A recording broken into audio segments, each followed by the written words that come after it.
Yeah. So Chris hasn't phoned in again. Has he not? I got that phone call last week. Hello, it's Chris. I'm not feeling very well. You're lucky I didn't get my mum to phone in. Yeah, I've been up all night. Yeah, I've been up all night. Yeah, Straight through me. Oh. It must have been something. I had fish yesterday. It must have been something I ate. God, I am still coughing, so I will try and mute the mic every so often. But I know for a fact I'll miss it at least once during the evening. So I apologise in advance for coughing all over all the viewers. Well, the two things I have to say right now is, first of all, Ted, did you eavesdrop every single call I made to my previous employer? Not very well. And secondly, Chris didn't sound that half as throaty voiced a minute ago when we weren't live on telly. No, it's amazing. It's the lights and the camera. And it's been a long time.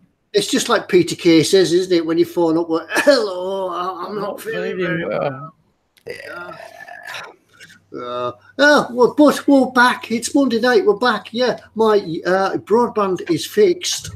Hopefully, if we disappear halfway through the show, my broadband isn't fixed.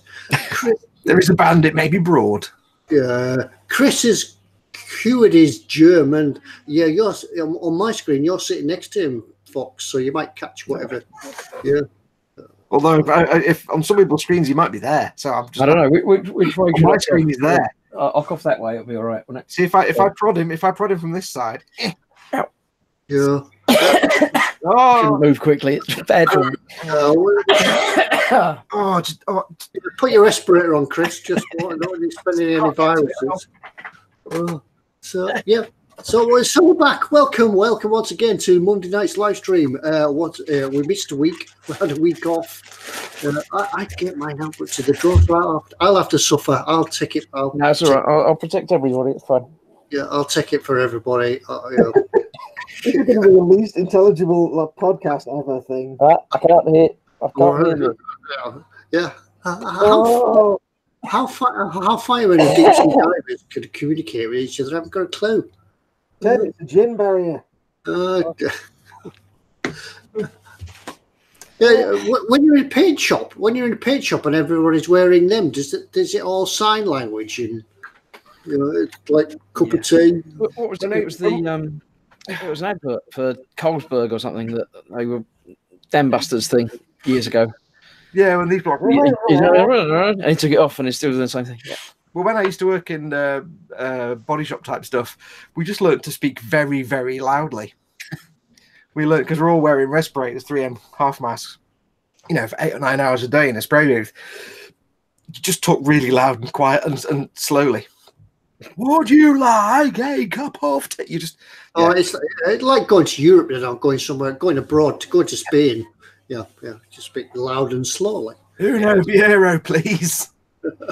Two beers. Yeah, Jamie Bowen says we look like Primaris Marines from issues 2 and 3, 3 and 21. Yeah, we look like Reavers. So we are back. We're back. We'll try and make up for last week. I'm sure you missed us. It was quite nice having a night off as well. Yeah, I've had 2 weeks off, and I haven't been here for ages. Yeah, that's it. Yeah, nobody's missed you though, Chris. I'm sure they have. They have missed me. All right. They'll say in a minute. The chat will explode with people saying, "We miss you. We love you, Chris. It wasn't the same without you." Yeah, they just have the stickers. Yeah. No, it hasn't. No, it hasn't. We'll give it 30 seconds. It'll be fine. Yeah. Right. Yeah. So we'll try and catch up. Anything that was worth mentioning last week, we'll mention it this week. Chris will do 2 what's in stores. So as usual, we've got the stickers. We've got a giveaway. Yes, we've got a giveaway. We have a giveaway. Now I'll do my blurb. Get out of the way. If you're watching this anywhere other than on the YouTubes, don't forget we interact with the live chat, which is there on my telly. You can type in and you can talk to us with typing. Joining the chat, there's a good bunch of people in there. If you can't see the live chat, if you're watching somewhere that's not YouTube, hit the little YouTube icon that's down here in the bottom left/right corner, depending on whichever way it comes out. Click on that, the little YouTube symbol, and it will take you magically to the YouTube page where you can see the live chat and you can do your typing. We depend on you giving us stuff to talk about, so put your questions in the chat. If you do want to ask us something in chat or get our attention, put it in big fat capital letters, or as Ted would say, Big fat capital letters. No, he's out of the habit now. You put it in bold. Put it in bold. Yeah, put it bold. Put it in big fat capital letters, or if you want to really get our attention, use the super chat, the little dollar symbol at the bottom of the chat window. That'll put it in a big colour box, and we can't possibly miss it. If you've not got access to the chat at all, and you want to ask us a question, drop us an email to ted@emodels.co.uk. You can send us a question to ask, a conversation point for us to talk about. Send us your shout outs for birthdays and special events, anything else. If you're in trouble or in the doghouse, we can try and get you out of it. We probably won't. And don't forget, of course, if we do a sticker, well, when we do a sticker giveaway later on, if you send us a question and answer to use it for the giveaway section and we use it, we'll send you a sticker. So send us your questions and answers. Mm-hmm. Yeah, well, we've got a couple of questions tonight, so yeah, we'll just do the double sticker giveaway now, don't we? So we've but yeah, you can still send us your questions and suggestions in how we might use them. But we do have a giveaway. Yeah, we do. But you'll have to wait. You'll have we to have wait. and thing, and it's not and germ. And germ, yeah.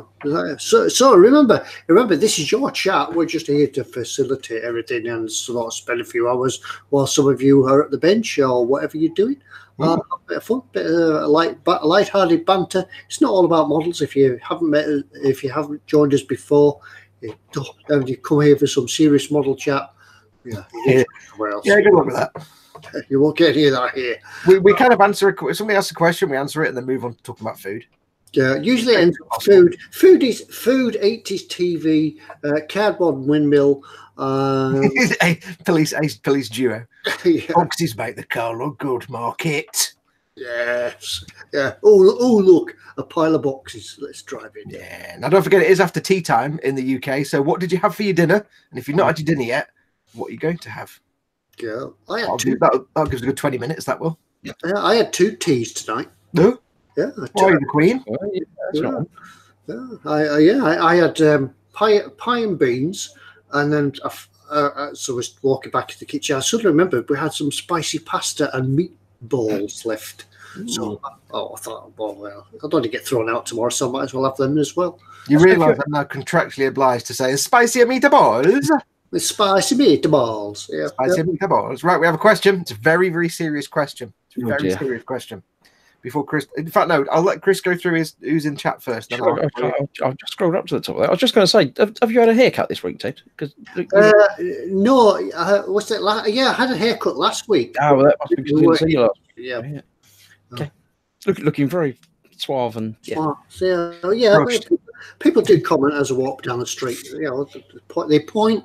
I can see Foxx hasn't had a haircut this week, so I never have a haircut. Right, in the chat today, I'll see how far through I get before my voice fades away and you can't hear me anymore. He's just gonna pimp it for sympathy all night. If anyone's got any, lockets or something they want to post me, then it's fine. The first one I see on my chat is Dad saying evening all, and then Sergeant Bone says 98 minutes. Bibbidi boppity boo and bop. Where is Sergeant Bone? I don't know. He was there 98 minutes ago, but then he obviously went away somewhere. So bibbidi boppity booped out. Been around for a while. Red Leonard 8 was in there as well. Phil Kett, Colin at Festa 67. I should mention that Dad and Colin being mod-like tonight, so they got the blue spanners. They're in charge of the chat. So, yep. I popped in around there somewhere. Stephen Rolfe was in. He had a coughing fit, and it was scary if everyone heard it, because Dad said, "What's that coughing noise?" when he saw that I was in chat. So, it's scary if everyone can hear you cough. It's not the cough that carries you off, it's the coughing that carries you off in. Hey. You have to remember, Chris, we hear you. You're like the Force. We will be with you always. Always. Right, so we've got Stephen Rolfe, Sergeant Bones, Stephen Rolfe, eModels UK, Dad Nickel Pete, Sergeant Bones, Stephen Hill Harris, Model Making Gurus in, Andrew Leary, Carl at Making Models in. He's got in early. I know, that's why I've already got my stickers out ready.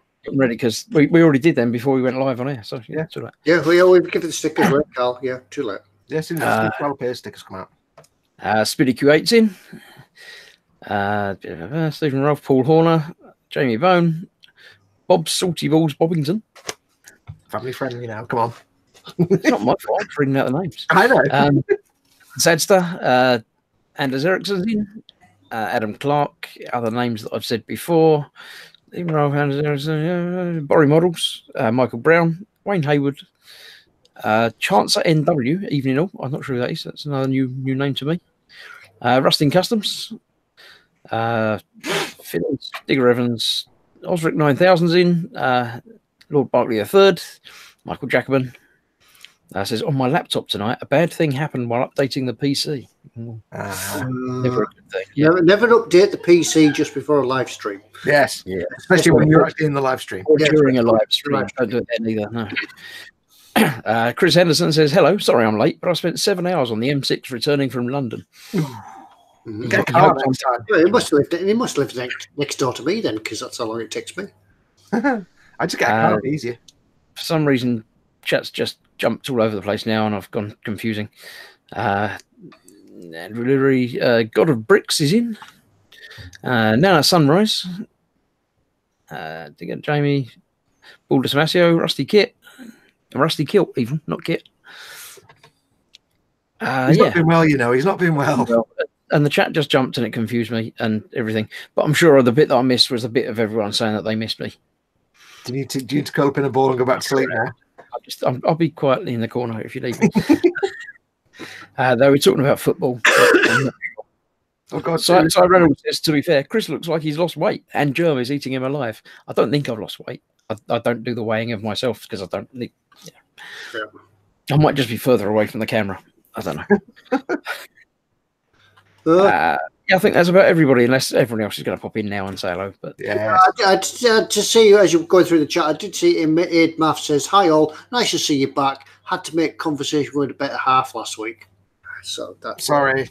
Yeah, we do apologise. Yeah, yes, we do apologise. So a shout out to all the better halves that had to endure your company for a couple of hours last week. So you could have always watched an old episode. You could have put it on and just pretended we were there. So when the wife came in and asked you to wash the pots, point I'm watching telly. I'm on the telly. Right, yes, we had a question. We had a serious question. First one of the night. From Shadowland Scale Models. He says, okay, a question to start the night. When the zombie apocalypse... I can't get my words out. When the zombie apocalypse happens, what will be your weapon of choice? That's easy. Go on then, Chris. I do archery, so I'd be using my bow and arrows. Well, one thing, you wouldn't run out of ammunition, would you? Just reuse them again, and they don't get up close and personal with you. You can take them out from a distance. However,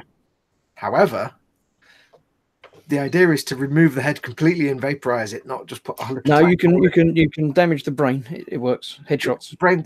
I don't know. I think a shotgun would be more effective. Yeah, but you'd run out of shotgun shells.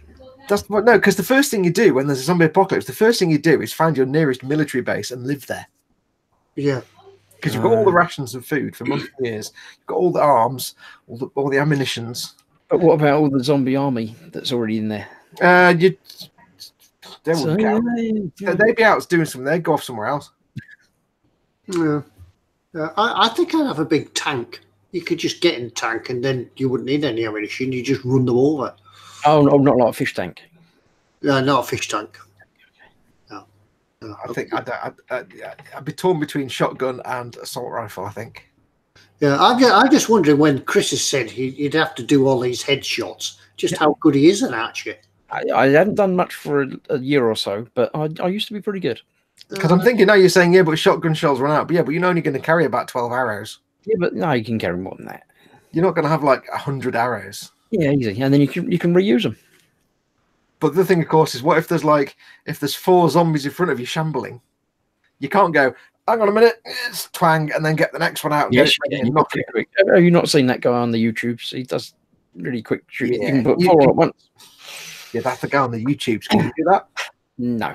Whereas if I've got like a proper 12 gauge tactical with the magazine, and bam, there you go. I think we need Paul in here just to tell us how good he really is as an archer. Yes. Yeah. If he was there, he would. But Paul, if you're watching, come in chat and tell us how good Chris is as an archer. It's all gone wrong now. Chris is thinking, "Oh, why did I even?"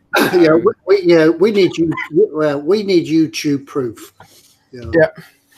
I've seen photographs, but never actually videos. Nothing ever moving. There's a picture like that, and then there's a picture of an arrow in a target. If you want me to find my certificates for my club records, I've got them on a shelf somewhere. I'll go get my swimming certificates. I need swimming certificates probably. We did ask people what they're having for their tea or going to have for their tea or were planning on or had. Chancer NW says getting some chili and chips down me now. Mm-hmm. Andrew Leary is having cottage pie, tinned carrots, and sweet corn. Ooh, sweet pie. Steak burger with bacon and jalapeno, says Sergeant Bones. Oh, now if you mix that, you could mix that with the sweet corn and see how fast your digestive system works. Jamie Bone had Burger King chicken nuggets and chips and a bowl of vegetable soup. Other fast food outlets are available. I do like Burger King chips. I like them. I like Burger King chips.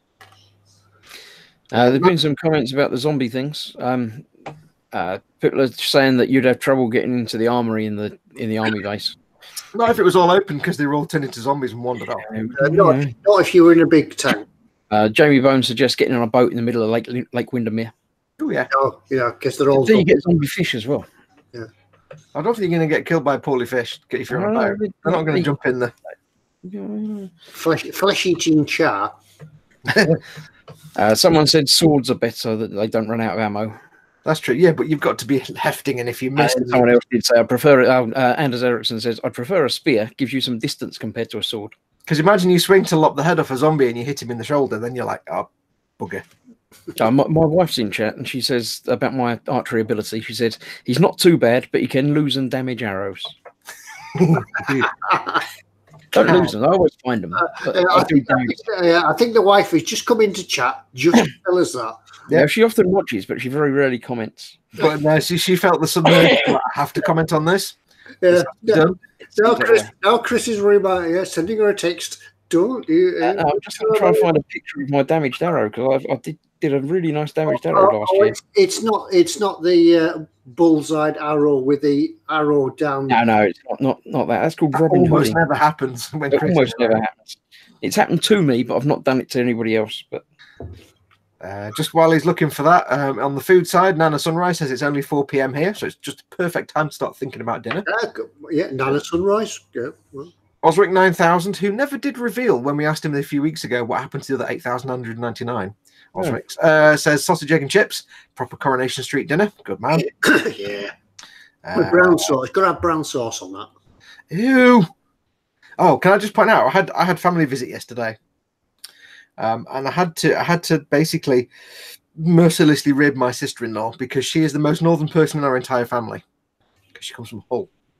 And and my brother and my sister-in-law and their kids live down south in Chelmsford. So I make jokes about them all being Southerners now. You see, I take the mick at my brother and call him as a Southerner. But I had occasion to just point and laugh last night because for some reason we're all in the kitchen sort of preparing food, and my sister-in-law decided that the correct place to put the tomato sauce and the brown sauce when you finish with them is in the fridge. Yep. Yeah. And I'm like, no, they go. Yeah, you refrigerate when they're open. Yep. No. It says so on the bottle. Yeah. Nonsense. Only posh Southerners put things in the fridge like that. So I took the mickey out of her all that, calling her a Southerner. So you've been down there too long now. You just got all posh and everything. Yep. The salad cream, tomato sauce, brown sauce goes in the fridge. Well, no, salad cream can go in the fridge. Mayonnaise goes in the fridge. Tomato sauce, brown sauce, they go in the cupboard with the salt and vinegar. I can't find the pictures. I'll it's all right, Chris. We'll believe you for this week. Yes. Next week, bring the pictures. Philip Prime is having an Iceland chicken curry. Ooh, very nice. Right. I'm doing the food one, Chris. If you or Dad want to do the zombie one, I'll keep an eye out for these zombie ones. Yeah. Let's have a look. Rusty Kilt says it's 8 a.m. in Australia, Sydney. Then that's the perfect time to be thinking about sorting your dinner out. Your dinner. Nana Sunrise says weapon of choice is for her is a knitting needle. Yeah, never get close to anybody knitting. Oh yeah. If they're counting, it's even worse. Don't get close when they're counting. Chancellor says weapon of choice: deploy mother-in-law. Is that a tactical mother-in-law? Stephen Hill Harris says AR-15. Rusty Kit he said it's 8 a.m. in Australia, so on about foodie. Yeah, we're having our tea. He's having his breakfast. Yes, perfect time to planning your dinner. Yeah, well, yeah. Some of the suggestions might go. Yeah, he could just think now. I'll have that for my tea. God of Bricks, who I assume is either a bricklayer or really likes Lego. Other assembly products are available. It says Grim down north. That could be a weapon of choice, couldn't it? Spread Lego bricks around. Yeah, they don't never get to you. Yeah, Osric answers the question, Fox. He says, I killed and ate the other 8,999 while still in the egg sack. It was brutal. Ah, yes, I can imagine the carbs from that will be last you for a while. Ew. I'm really far behind on the chat. That's ridiculous. Yeah. There's a bit of a chat going on in there about football, which I let's have a look. Because Adster says, yes, indeed, there is only one lake in the Blag district, Bassenthwaite, I believe. Yeah, the rest of water's on Mears. Yeah. Sprudly Radic says, hello, Mum Fox. Also says, hello, Mrs. Chris Williams. And Cy Reynolds says, way, good old Chelmo, you leave us Southerners alone, Fox. He obviously comes from Chelmsford as well. For some reason, ever since my family turned up yesterday, for the last 24 hours, all I've had in my head is, we always have a light. I don't know why. I think one of my nephews might have said it at one point, and now it's just stuck. Shadowland Scale Model asked me what my best Portsmouth score was. Portsmouth is an archery round. I've just checked. It's 545. Which is all right. 600 would be a perfect shot, perfect score. So. Football team, then. Is that a level? Do you level up at that? Score? Yeah, that's quite a good level. It's not. Is that like a golf handicap? Or? Yeah, there are handicaps and things. Yep. There are handicaps. Being teamed up with Chris might be one of them. We don't know. Yep. Stephen Roll's got another question. He says, "When will Mrs. Williams be building a helicopter in the boom hut?" She won't happen. I've tried to see if she wants to build any models, but she doesn't. So. Yeah. Stephen Rolfe concurs with putting the tomato sauce and the brown sauce in the fridge. Yep. However, Carl at Make a Model says brown sauce has no flavour until it's been in the cupboard and open for 6 months. Yeah. Which brown? It has to be traditional HP brown sauce. Yeah, not in a bottle, not one of the. Not one of the. It's got to be the proper. I tell you what, I've discovered though, because this is just going off. Well, I was going to say off topic, but there is no topic for us ever. I got one of the big squeezy bottles of a leading popular tomato sauce brand, let's say. Other tomato sauces are available. This is such a stupid design because it's the standard bottle shape like that, you know. And you get the sauce and you squeeze it out. But when you get to like the last bit where it flares out at the bottom, you can't squeeze it. So like almost a third of the sauce, you can't get it out. You just like, it just doesn't. But you're storing the other way up. Yeah, no, but you have to start get the sauce down to that end to squeeze it out the hole. It comes out the holes at the bottom. No, that's the non-squeezy bit is at the spout end. That's why you spend most of your junior life learning how to slap the bottom of a HP sauce, because it builds on for a better life when you get the squeezy bottle. It can't squeeze out. But it's a major design flaw because when you've only got the bit left near the nozzle and you tip it upside down, you can't squeeze that part of the bottle where the nozzle is. It's like you can't get it out. I was most upset and I had to go right to the Daily Mail and everything. I had to write to Points of View. Yeah, I want to know is how even though you wipe the top, the neck of the brown sauce bottle, it still goes all manky and cruddy. And same with tomato sauce. The worst one, don't ever buy, and I realised that my Mama Fox ordered some the other day, which is going to make us struggle. Don't ever buy squeezy bottle mayonnaise, because when that gets crusted up in the lid, oh, it's the worst. If you actually get some of that and you taste it, oh, it's horrible. I'm losing track of the chat now. I don't know where everybody. I'm sure they're all. I think they're just talking to themselves at the moment. Yeah. Digger Evans said HP is fine in the cupboard, and Dave Cardboard says salad cream goes in the bin. Yeah. Oh no, I prefer salad cream. I like salad cream. It's quite nice. I prefer it to mayo, and as your dad used to do. Chopped up egg. Chopped in a cup. Oh, yeah, it's brilliant. Yeah. Salad cream was made for that. Yeah. Spid's asking me if I know somebody. I don't know him. No, I never heard of Martin Jordan. Sorry. Is he famous? I don't know him. He might know you, Chris. He might know me, but I don't know him. So he says it's his mate's brother from Sheffield who's arching it all over the place. I've arched in several places, but no, I don't know. Definitely Stephen says, "You've never tried the squeezy bottom Marmite? Worst idea ever." Yeah, I did try it once, and yeah, you're right, it doesn't work. I I've don't never think tried it, but it sounds like the worst idea ever. it wasn't a good idea. It's not supposed to be squeezy. Spinny Q said salad cream on a cold morning after pizza. No. Salad cream on cold On a cold morning. You mean like on like, what? when it's cold? Toast or What something. do you put it on? Or salad cream on a cold morning after pizza. Oh, I thought you wrote. No, I was reading that later. Yeah, I'm not sure. I mentioned a barbecue sauce, says Chancer. Barbecue sauce is good. Yeah, I like the sweet barbecue sauce. That's quite nice. It's not traditional though. You don't put that on your egg and chips. Oh, you can. Oh, yeah. Stephen Rolfe asks, says, "What happened to your guest model building?" Steady, Neris. Sorry, I coughed all over you there. What was that? Yeah, there's two possibilities for that one. Either it means Simon and Andy, who are the other two eModels builders. They're at the moment just focusing on making video content. He might mean Tony, who nobody's ever seen. Yeah. Because we've never been able to get him on the live stream. Or he might be confusing us with the live stream we did on Saturday, which was nothing to do with eModels. It was totally that was nothing to do with this. Somebody did ask in chat, what is this aircraft behind me? I've actually built an airplane. Oh. Yeah. Well, what, you have to do the noise, Ted. Did you see it? You got a nice bit of phasing on that there. A little bit of what's it called? Doppler effect or something like that. Doppler went on there. Yeah, it's the Airfix starter kit, the ME109, available from eModels. As it comes to a starter kit with the paint and a brush and glue and everything. And you too can make a model that looks like that, provided you don't look too closely. Yeah, because in other locations for other channels and other things, we did a group build where we had to just use whatever comes in a starter kit. Yeah. Which is usually little brushes and paints. Because we're pretend to be 7 again, and Ted actually made his little Messerschmitt there. That actually looks pretty good. Yeah, like a rocket. But it looks all right because you're on that side of the camera, and I'm on this side of the camera, and I can see what it looks like. But seriously, it looks all right. Yeah, pretty good. For a start. I tell you so, if you were on a train from London to Glasgow, you could build one of them just with the stuff that comes in the kit. Yeah. Phil East says, "Thumbs up from me for cold pizza with salad cream." I did notice much earlier on, actually. Anders Ericsson did mention that I've adopted the red lead paint.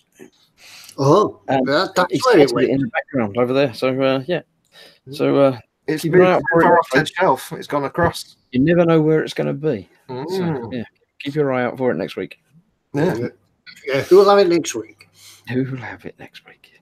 Let's have a look. Speedy Curate says, "Salad cream on cold morning after pizza." Oh, yeah. No mention of barbecue sauce, says Chance Northwest.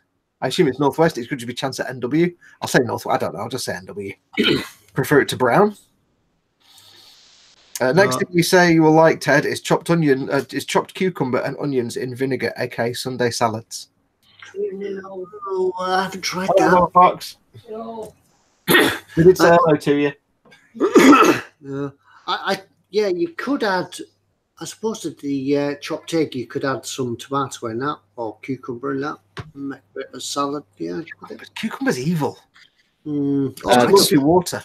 Speed does say that he meant cold yesterday's pizza, which tastes better than the night before hot pizza, and better yet with salad cream on it. Yep. Oh, yeah. The hangover cure. It can't just be me that thinks that cucumber is evil. No, cucumber's all right, but is it cucumber that's the one food that takes more energy to eat it than you actually get back through the food being eaten? It's the one food, as far as I'm concerned, that you will smell no matter what is being prepared in the kitchen. I can be sat in this room upstairs, and say downstairs, Mama Foxx might be making a sandwich or something for herself. She might have like onion and cucumber, and she might have like an entire raw fish and some Vietnamese fish sauce and all the things in the world that have really strong smells. And all I'll smell from up here is cucumber, which is mostly water. Yeah. It's really weird. How can something that is just water smell? And then when you burp, if you eat a big meal and you've had one piece of cucumber, whenever you burp, all you can taste is the cucumber. It's weird. Oh, Weird. no, I must admit, I do like cucumber. Pete Rogers comes up with a blast from the past, and I think it's still available. Sandwich spread. Yep, you still get that. I like sandwich spread. Even a sandwich. What is it though? Is it Heinz sandwich spread? It comes in a jar. It seems like It's a spread. What is it? It's a spread for sandwiches. it's like 90%. It's made out of what? Spread. It's not made out of sandwiches, is it? Yeah, it's made out of things. It's made out of all the ingredients for. Is that another one of these things that it isn't telling you what's in it in the title, like Marmite? no, not like Marmite, but you get it with pet food, and you can go and get some chicken nuggets, and there'll be nuggets made out of chicken. Yeah, but if you go to the pet shop and get rabbit nuggets, they're little nuggets made for rabbits. They're not made from rabbits. So you have to be careful which ones you pick up, because to me, I remember sandwich spread as like 90% vinegar. I like So, spread with a few chopped up bits in it. It's sort of reminiscent of the things you chuck up after a night out. When you've been for your pizza and things like that on the way home, you chuck it up sandwich spread. That's a good idea. Towley is in. Says, first time I've been able to catch an eModels stream despite spending an uncomfortable amount on eModels. Immediately jump in on sandwich spread. I'm not unhappy with this. Well, welcome, and this is pretty much what we do most of the Mondays. Yeah. Don't expect any kind of, other than when somebody asks a model-related question, we answer it, and then we quickly move on to food on 1970s TV. This is kind of what we talk about now. This is the whole point of this stream, is because people do come along expecting to have proper model making talk. It's not. It just, imagine we're just all sat in a pub having a good chinwag. Yeah, there are other. If you want to go and stick strictly to model making and things like that, there are other channels available. But yeah, this is a model making themed show. Very loosely. Very loosely. Yeah. But we're always guided by you guys in chat as to what we talk about, and we'll often lead us off on another path. We're loosely model making related, like ITV is loosely a television channel. Carl making models does actually come in with the answer for the sandwich spread. He says Heinz sandwich spread is classified by the manufacturer as a sauce or relish. The relish ingredients are carrots, celery, gherkins, red peppers, and mustard in a finely diced spreadable form. I like all of those things, especially celery. I love celery. Ooh, yeah. Celery soup. Oh, yeah. So it's basically vegetable. So that could be the vinegar, the gherkins, then. Yeah, well, it's probably vinegar. It's probably in a vinegar dressing thing. I did discover. I was sent a very nice and very large care package this weekend or last few days, and I discovered that German sausage tastes very nice. But when you have German sausage, a slice of German sausage, and a slice of like pickled gherkin at the same time, it changes completely. Yeah, it makes it horrible. Hobby would send me a massive care package, which was 7 kilograms. 0.5 kilogram was plastic models for me to have and play with, and the other 6.5 kilograms, 7.5 kilograms was just food, German food. It was fantastic. Yeah. Now I quite like German food. I quite like the German sausages, but one thing I can't stand, it's a bit like Heinz sandwich spread, is sauerkraut. I love it. Oh, I love it. No, and we're actually when I made myself, because Frankie sent me a photograph and he said, here's what I would have for lunch, and it's a wooden cutting board with 1,000 slices of German sausage, and this German sausage was rock hard. It's got the crispy skin, you have to chop it. 1,000 slices of German sausage with all the bits of Cornichon on it and stuff. So I added to that, and I did that, but I got some sauerkraut, because you got a jar of sauerkraut, but the sauerkraut had gone off slightly, and it just tasted better. So I ate it anyway. Yeah, that's I was going to say, how would you know sauerkraut had gone off? It'd gone kind of brown and tasted different. But it tasted different. But it was like, you know what? It's in my face already. Is it like fermented? Yeah. It was the date on it, best before 1970. Best before long. Here's a question for you two then. Here's a question of shame. With all of that moment when we get something out of a cupboard and go, what's the date on that? Oh my God. We've all done it. What's the oldest you've ever pulled something out of a cupboard, and like in years, how many years it was out of date? For me, not years, probably weeks. No longer than weeks. We actually cleared out some cupboard once, and I pulled out a jar of whatever it was, I can't remember now, and it was 12 years out of date. I was like, wow, we didn't have enough numbers in those days. I can't remember what it was. It was like a pound. What did it taste like? I don't know. I ate it too fast. think it depends on what it is. Like if you're sitting in front of the telly sometime and you might see something on TV that'll trigger something in your back of your mind. You think, I've got something in the cupboard, and you go to the cupboard and you drag it out, and it's about 4 years out of date. You think, should I? You have that conversation in your head, don't you? Well, you think, well, it's in a tin, and they say the stuff they're finding in Napoleon, when he put things in tins, he's still edible. Yeah, go on. Yeah, I love it. People might have answered in chat. Pete Rogers says a day or two. Tim Small said a Twinkie with a 1998 date. Cornflakes with last week. Von Holdinghausen says he had some cornflakes last week. We found some cornflakes last week with a date of 2012 on them. Marmite from 2016 last month. Yes, it was a poor choice, says A Tower. Make a Model says, Fox, you do know sauerkraut is pickled cucumbers. Yeah, but it doesn't taste like cucumber, so it gets a pass. Philly says the dates are only suggestions. No green, no worries. Yeah, that's about my reckoning. Yeah, when it gets into decades, though, you're a bit... Yeah, I think if it's been in a tin and it's been unopened, I'll chance it, I'll have it. But if it's been in the back of the fridge with the top off in a jar and things like that, maybe I'll chuck it out then. Earl D had some pickled cabbage that was 7 years out of date. Got some garlic. I was moved. Dave Cardwell got some garlic out at his mum's once, and it was so old it was desiccated. If it's old enough, they don't have dates on them, do they? Because they didn't put dates on them back in the day. No, they didn't care. They just ate them. So, Andrew Leary says honey does not need a date. It actually lasts forever. Yeah, true. It can actually turn and go off, but only under certain circumstances. It's like I'm trying to think of something that you get in the cupboard and you open it, you take a drop out of it, and then you read on the side, must be used within 3 days. You think, I'm never going to eat that again in 3 days. Yeah, like an enormous bottle of like sweet chili sauce or something. Yeah, that's it exactly. Yeah, something that's like really hot sauce or something like that you're only going to have a tiny bit of over years and years. Somebody talking about honey, by the way, and Andrew Lee saying honey lasts forever. It doesn't actually technically go off, but you can get cultures growing in it if it's exposed to oxygen and air and damp and stuff. It can have life growing in it, but yes, it doesn't actually go off. Bees? No, they don't. You don't find bees living in honey. You don't tend to grow bee cultures. I thought that's where you get bees from. Yeah, you get a jar of honey and put it in the damp, and they just grow. Spruglow said his mother-in-law is 20 years past the sell-by date. We're doing all mother-in-law jokes tonight, aren't we? Tell me mother-in-law, please. Anything that's said in the eModels channel, by the way, stays in the eModels channel. Actually, I might as well have a shout out. It's my mother-in-law's birthday today.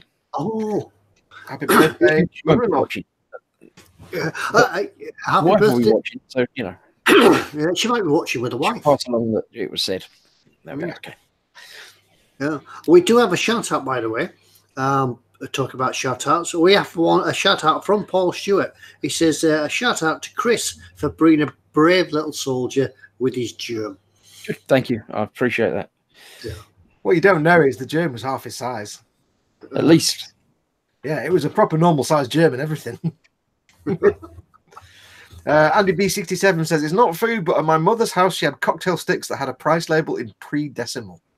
Yeah, yeah. I'm sure they must have a load of stuff around our house that you buy and you never use, and it's still there with a price label on. I've got somewhere in this house, I can't remember, it's somewhere on a shelf somewhere, I've got a thing that apparently everybody was given. I think it was to do with the post office. All school kids were given it. It's a little red plastic thing with 3 white buttons on the top, and it was for converting old world money, shillings, pounds, and pence, into decimals, and it came in 71. It was given out to school kids, and you just put in the amount, and it does numbers. It's to work out decimal numbers and stuff. I've still got it somewhere because it's weird to think that decimals were really a thing before. I was born, and then decimals came in, so it's totally my fault. Sorry. Yeah, Ted remembers all about old money. Yeah, I remember farthings and it. Ted is old money. Threepenny bits and things like that. Yeah. I remember being a kid, I have this a vivid memory of losing a threepenny bit down the drain when I was a kid, and I can still remember it. I still remember bursting into tears. I was on the way to the shop to spend my threepenny bit, and it fell down the drain. Oh dear. Talking talking to my brother the other day, and we were remarking how it was bizarre that even after decimal, anybody outside the UK, by the way, this is complete nonsense. When decimal coinage came in 71, for many, many years afterwards, we're talking like 10 or 15 years, you still had coins from pre-decimal coinage being used as decimal coins. Like you had the 5p piece, but you also had the old coin that was also used as a 5p piece. Yeah, it was a shilling, wasn't it? Yeah, but it was just accepted as a 5p piece, but it wasn't. It was like, I'm thinking about it now, and you go back and you think we just accepted it then, but now it's like saying still using a half-pence piece now as a 20p or something. It's just no, because it was 5 pence. It was a shilling that was 5 pence. So and they were the same size and shape. I suppose that Europe must have gone through it as well when they brought out the euro. Everybody converted from Deutschmark and Pfennigs and things like that. Yeah, but I think they were mostly all decimal, even though they were in their own currencies. Mm. I actually found I found the other day. Actually, I had a thing with some money in it, emptied out. There's a lot of French coins in the back, francs and centime from when I went to France like 25 years ago. So this might be the only French coinage sitting around in a house somewhere. It probably isn't. Phil Lewis says, of all the sausages I've eaten in my time, the German ones are the worst. And it's worst, WURST. Here all week, try the fish. Right. Tommaso says chicken schnitzel and mashed potatoes. Then he says lol schnitzel. Andy Taylor said he's eaten out-of-date army rations by 8 years. You've got some of them. You could eat, yeah. I have. Well, myself and Tony, Helden 35, the one that you never see on the live stream. We were going to do. We both got a pack of British Army 24-hour rations, and we were going to do like a video of us trying to go through them all. And I was gutted because I didn't get the screech. But he ate all his just because he got bored one day, and I've still got mine downstairs in the box. Yeah, you could go on YouTube and see them opening these kits. I'm surprised what's in them. There's quite nice stuff in there. I'd probably root through. Yeah, if I were you, I'd have a root through it and just dig out all the good stuff. Well, I think the one I got had like a beef curry as the main meal, but the most amazing was it had a spork. It was a proper spork. I was like, oh, I've got my first spork. I've got it downstairs. I'll have to go through it. But I've been watching videos on some YouTube channel where this guy buys old ration packs, and some of them are like 50 or 60 or 80 years old. He's got old World War II ration pack, K rations and stuff. And he opens them up and sees if they're still edible. And they're really, because they're all like custom made for the ration pack. So I got this British Army one. It's just like a pack of Tetley's tea bags and it's just all the stuff you get in hotel rooms, really. And then some packs. It's not that exciting, really. It's not much of an adventure. Mm-hmm. There's been a question there, a serious model question as well. Stephen Rolfe says, I want to order the 1/72 scale Space 1999 Hawk. Can eModels deliver? And I'm assuming he means to Spain without costing more than the cost to deliver. What you could do, go on the website, type in what you want, and go to the checkout. And then it'll tell you the cost of postage on there. You should be able to it works out the cost of delivery to your postcode. Failing that, just message the guys, email the guys, and ask them what the delivery costs are to Spain. I'm taking it Spain and not Sapin, wherever Sapin is. Yeah, I think it's probably Spain. Yeah, you should. I mean, you should see all the shipping costs and stuff before you check out, before you do paying, because you can select what. Don't forget, of course, it depends what postage you choose. So go through and get your order, and like Chad says, put it through. I'll just stop now because I can't even talk. But what Ted just said, my brain just stopped. Yeah, before you press the pay button, it'll work it all out for you, so you can select the best postage that you can afford. And do that. But yeah, you've got to think as well, it's worth, if you are ordering that, why not order the paints as well? I'm not trying to sell anything to you. Why not order the paints as well? Because the postage will remain the same. Just bulk order stuff so you can keep the postage the same. Yeah. Redlin 08 says he took his dad's silver George and sixpence, so down the sweet shop to change for a 2.5p. Let's have a look. Dave Cardboard asks, what was the slang name for the old 2 shilling or 10p coin? Because a bob was 5p, wasn't it? Was it 2 bob? Was it 2? I think it was 2 bob. Wow, I don't know why 5p was a bob. It was a bob. Stephen Rolfe says, no, I live in Sapin. long cheers, I'll drop them an email. I don't know where that is, but Yeah, I don't know what's happening. Yeah, I don't know It's what's fast happening. to just put your order through and just don't do the paying bit because it will give you the shipping price. If your location isn't there, if you can't find your location, it's very rare that will ever happen. But if you can't find your location, give them a shout because it might just be somewhere they've never shipped to before, and they might just need to add it to the list. It's very, very rare that will happen. Anders Ericsson says that, Ted, did you remember that?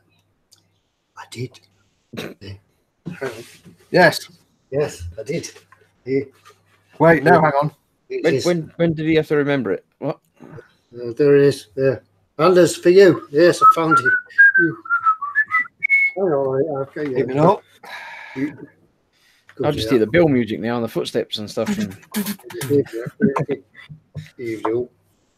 Oh, he's walking down the high street the other day when I saw two villains break into the bank. Oh, I said, that's how you start. Good eye. What's the time? What time is it? What time is it? I don't know. There's a big clock up there. Anders Ericsson says, "Yeehaw!" Asda salutes, and Anders Ericsson says, "So handsome." Is your red gold right at the top of that? In case anybody doesn't know, yes, it is real. It's real. It's actually getting a bit of age on it now. It's falling to bits inside. All the foam is disintegrating inside. I did say to him he should have had like a cheese sandwich and a bit of cling film in the top just to make a gag, but you forgot that bit. I did. Yeah, I could have done that. I did find that when I dug it out, it still had a piece of packing tape in it. Every policeman, if you went up to them, would always have a piece of packing tape in the helmet. If anybody knows why a policeman would carry a piece of packing tape in his helmet, you can put it in chat. See if it. I'm sure some of the guys would know. Answered on a postcard, BBC Television Centre, Pebble Mill, London W12, 8QT. Tim Small says, "Thank goodness they now wear baseball caps. They still wear the helmets." Yeah, still wear the helmets. Issue. We're still issued with these. They are still issued with these. It'll be a sad day when they lose these. I mean, all our police around our way, I've never seen a policeman wearing a baseball cap, apart from when our entire road got blocked off a couple of weeks ago with an armed raid. But they weren't real. All the bobbies around here, none of them wear a doobie-doo. Is there actually an official name for the helmet, Ted? It's a custodian helmet. That's it, custodian helmet. Custodian helmet. Different police forces have different shapes. You'll notice that when you see one in Manchester, you'll see it has a crest. Oh yeah, that's a good point. I never noticed that yours hasn't got one. I think the Met, not the Met. City of London Police. I couldn't tell you exactly, but City of London Police have a crest on as well. The Met have a standard custodian helmet. Who's the ones that got the flashy light on the top? Yeah, Trupton. Yeah, I never noticed yours has got the vent holes on the side. I never noticed they had vent holes on the side before. Yeah, they do. Yeah, I don't know if I can't do it here. I always used to amaze the kids because you'd sit sort of standing by the shop corner. And I can't do it. I can't hear you now, by the way. What you do? You'd stand. I'll try to do it. You stand by a shop corner. Well, there you go.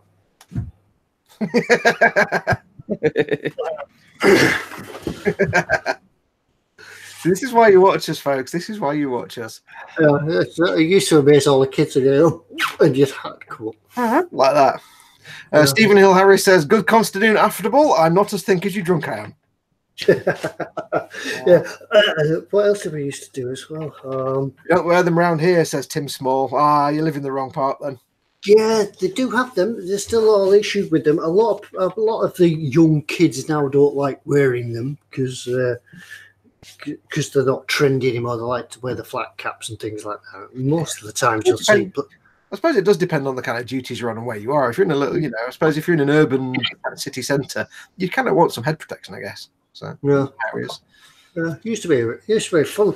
When I was a young Bobby, you always used to look around town and you'd see a policeman and you'd think, oh, who's that over there then? So you'd recognise him. And one day I was walking through town and I looked to my right. I thought, who's that? I don't reckon. Then I realised it was me in a shop window. I saw my own reflection in the shop window. I thought, who's that? Osric 9000 says, wear a cardboard and windmill when you need them. Yeah. Dave Cardboard then he says windmills undercover. Can't say anymore.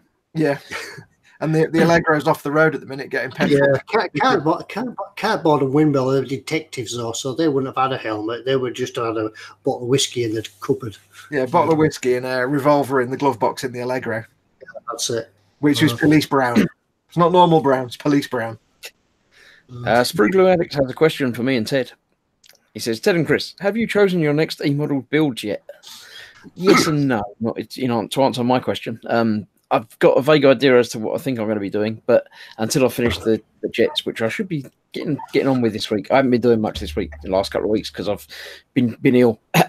See, I'm He's still not been well, you know. He's not been well. So I haven't really been doing anything on the bench. But when I get these done, then I'll be seeing about my next build. I've got a couple of ideas in mind, but I'm not announcing them yet. I have to wait and see. Ted? We have some answers to your packing tape thing, Ted. Oh, have we got anybody with the right answer yet? Don't know. Chris Henderson says to unlock car doors when keys lost, lifting the stud. That's it. That's the reason. Yeah. How do you get the tape inside the door? Yeah, you used to forever get a phone call saying, can you go and see Mrs. Smith on the high street, please? She's locked herself out of the car. So you'd wander around, and what you do, you'd pull the top of the door out a little bit away just for the seal. You get your packing tape in, fold it in half, get the packing tape in, and work it down. Do you remember when you had the pop-up buttons on your car? You'd turn the key and a little button would pop up. Well, packing tape. You mean the solid? I'm thinking yeah. I know. I was misthinking. I'm thinking packing tape, like sellotape, like sticky tape. No, you mean the strip? Yeah, the plastic tape thing. Tape. Yeah. Well, the buttons that used to pop up used to be mushroom shaped. Yeah. Used to be. I get it around them and pull them you up. have to be careful here, Ted, because you don't want to necessarily give instructions on the internet how to. It doesn't work anymore. Unless you wanted to nick a 1980s Ford Cortina, it wouldn't be much use now. Maybe you do want to nick a 1980s Ford Cortina. Lock it. So that would be it. It was either that, or if they were saying, "Oh, sorry, missus, I can't get in." Well, I could break your back window. That's what. Chance Northwest says, masking some wheels and just peeled off the bit I want to retain, distracted by talk of helmets. I tell you, he says pregnant women are also still allowed to pee in it. Is this true? I think that was just an urban myth. Nobody's ever asked to. Lots of talk about policemen shielding pregnant women so they could pee in the corner. Yeah. That was done. I did have a colleague when I worked in one of the first places I worked at. He used to wear his old police cape because he got issued with it. It wasn't too long before I joined that they stopped issuing police capes. But what he used to do, wear his police cape, the traditional sort of Sherlock Holmes type police cape. Yeah. And when they used to hang the awnings outside shops, the cloth awnings, he used to hang upside down in his police cape and look like a bat. So he used to climb up, put his legs up, upside down, and his police cape would fall down. It's on night shifts. That's how you keep yourself occupied. Yeah. So, yeah. I think I could handle I could do a cape. I think I would look good in a cape. Yeah, I think we do need to embrace capes. I think the two things that modern day society are missing are capes men wearing hats, proper hats. Yeah, pipes. Yeah, maybe a pipe. No, it's bad for you smoking. You don't need a pipe. Smoke it. You could just one with bubbles. Yeah, bubble pipe. Proper tailored suits, wool and all that. Mountain Modeler says, I've got a helmet from Staffordshire. It has a crest. Traded it for a West Virginia Deputy Sheriff campaign hat. Oh, right, yeah. I think, I've got that's what happened to one or two of these helmets that used to be in the locker room. They got traded. AJ says, Foxx, Pebble Mill is gone. It's gone now, demolished years ago. Lies. I'm going to have to write to Pebble Mill at BBC Television Centre, London, W128QT.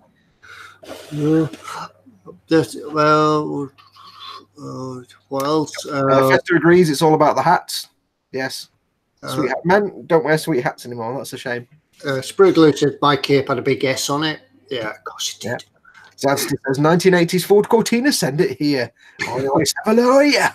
Yeah, we're over here. Yeah, they're all dinted from driving through boxes. Michael Jackerman gives an update on his computer. He says, what a day. PC collapsed about 11 a.m. Luckily, I don't keep anything vital on the C drive. Have 2 other drives with all the vital stuff. Still haven't finished installing all the lost stuff at 5 p.m. Yeah. Well, what you could do, you could always take it to an engineer who'll check the hard drive out, and all the stuff should be still there. That's what happened to mine when it died a few years or so ago. What else are we on to now? People are asking about my next build. I've got a disaster story to tell you. No. My U-boat build is ongoing, and it's still going. And today I was moving this around. I dropped it. And all the people fell off. And all the bits fell off. Oh, no. Fortunately, not too much damage done other than the people falling off. And I've lost the flagpole. Yeah. Don't worry, hasn't set me back too much. Well, unfortunately, I haven't been doing a lot on it this week, and I haven't had time to think about what the next build should be. So if you do have any ideas, send them to Ted at eModels, emodels.co.uk. Everybody mail and tell he should do a gunpla. No. I've done a gunpla. So, yeah, but you didn't film it for eModels. Right. Dave Cardboard says, dropped a model a few weeks ago. What is the correct number of swear words to emit? Yeah, fortunately, I was in the house alone at the time when I dropped it. So, yeah, I could swear quite loudly as well. I had this vision. I could see it in slow motion as it fell from my hand. Was it just the tower that you dropped, not the entire submarine? No, not the entire submarine, just the conning tower. So I could see it falling towards the hard wooden floor, and I saw it bounce, and all these people sort of dramatically exploded from it. I thought for a minute you were going to say you were carrying it, and then you were just left holding the tower.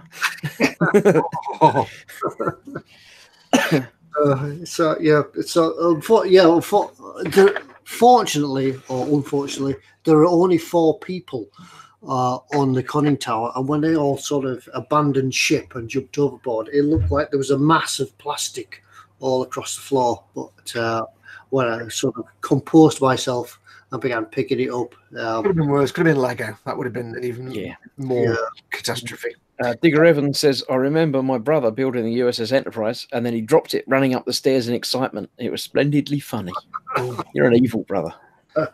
When I did the Revell 1/72nd scale 7C U-boat, the one that Ted's building, but that's not the same model, obviously, but the same U-boat, I built the 3-foot long one, and I had to go outside and do some spraying. I was painting it with rattle cans, so I had to go outside into the outside world where there's open air, and the graphics are terrible, but hey, I went outside, and to get to the back garden, before we had the patio, you had to go out the back door, through a little gate here, and there's the kitchen window there, and a little sort of pathway here, and then some plants and stuff. And this is known as Spider Alley, because there's a bit of a fence, and all the big fat garden spiders make webs that go across this Spider Alley every summer.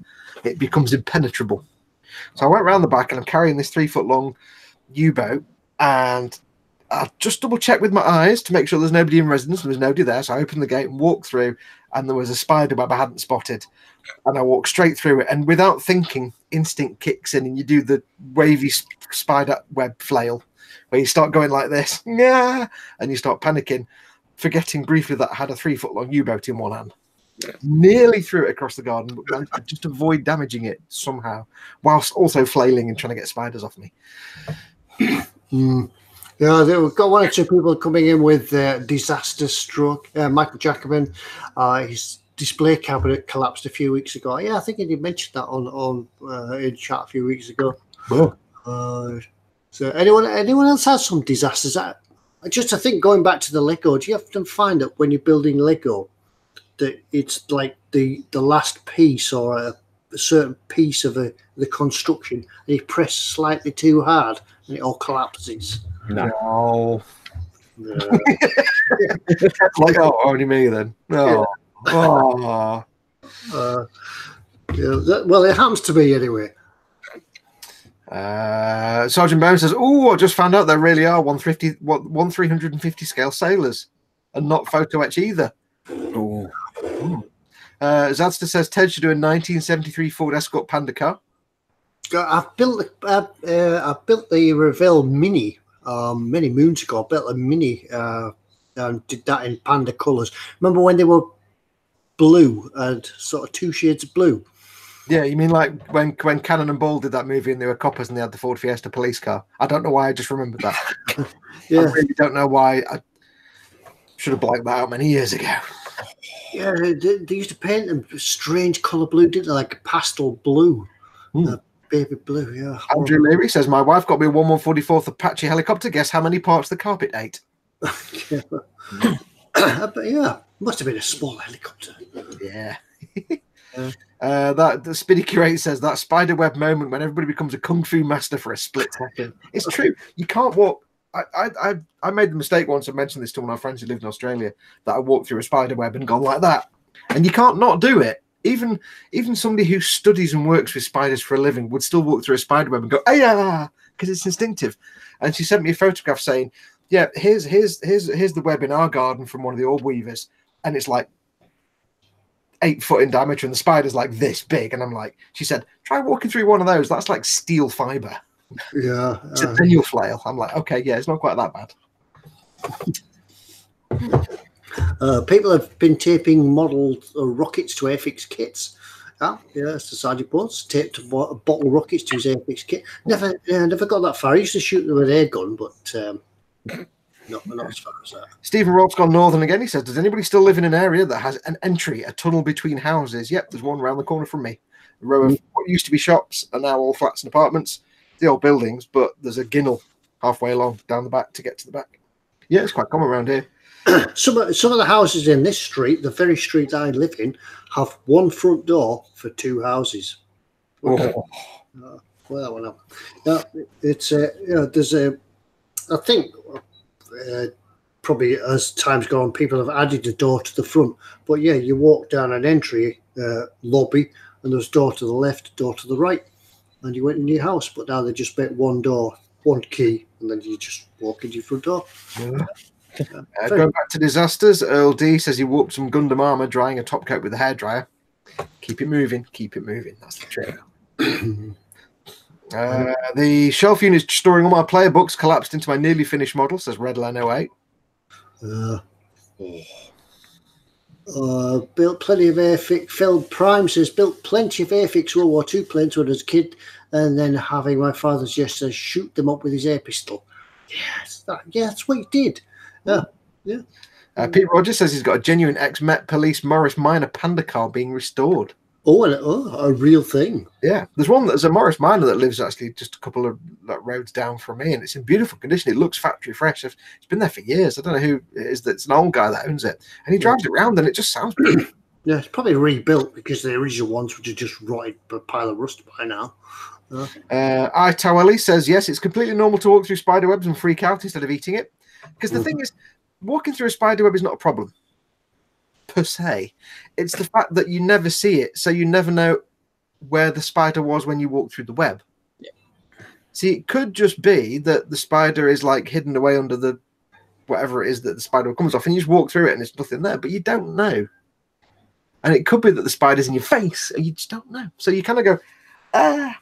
And it's worse when you, I don't know which is worse though, walking through a web completely, or when it just catches on your arm and you go, because then you don't know how much of you've been through a spider web, and I don't know. Yeah. I think some spiders must just think, I've just seen him go into the garden. Yeah. Sit here and watch this. Michael Jackman says, by the way, thanks for the sticker, Ted. Yeah, it's stickers. So I did send some quite a lot of stickers out this week. There may be some missing. If I haven't got around to sending you a sticker, just send me a reminder, because I've lost some of the emails. Yeah.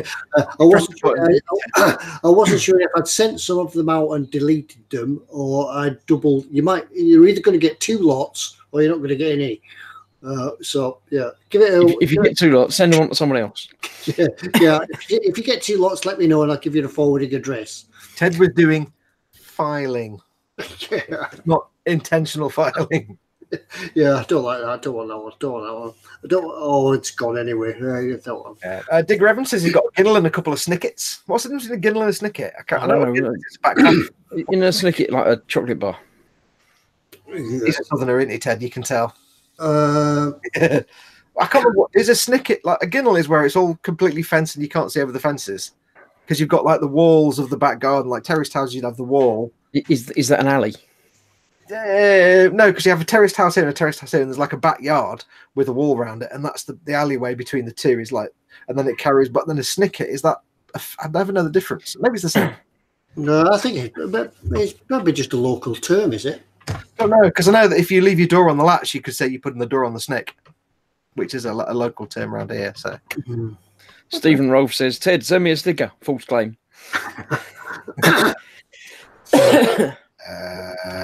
Let's have a look. My cats play with spiders, says Sergeant Bones. Digger Evans has got mine. Thank you so much. We've had a couple of people telling us it's time for what's in store. Oh, Michael Jackman says, what's in store? 2 weeks worth.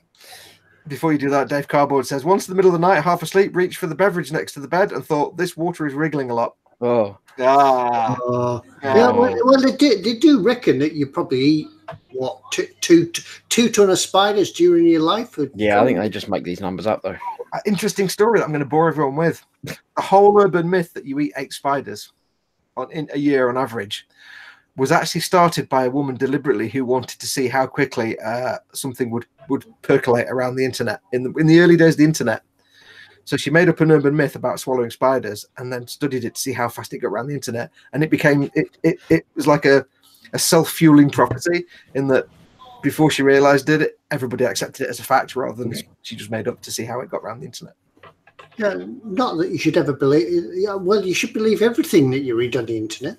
Yeah, so it's totally made up that you do eat 8 spiders a year. It could be hundreds in reality, not just 8. Yeah, it's about 2 tons worth the last time I read it. Yeah, 2 tons a week. Yeah. Yeah, every night. Digger Evans says a Ginnell is a covered Snicket. I think you might be right. I'm trying to remember. Andrew Lewis says, where are you based, Fox? I'm Cheshire way. We'll leave it to that. No, he's just saying he's the posh part of Manchester. Yeah, we're just outside of Manchester.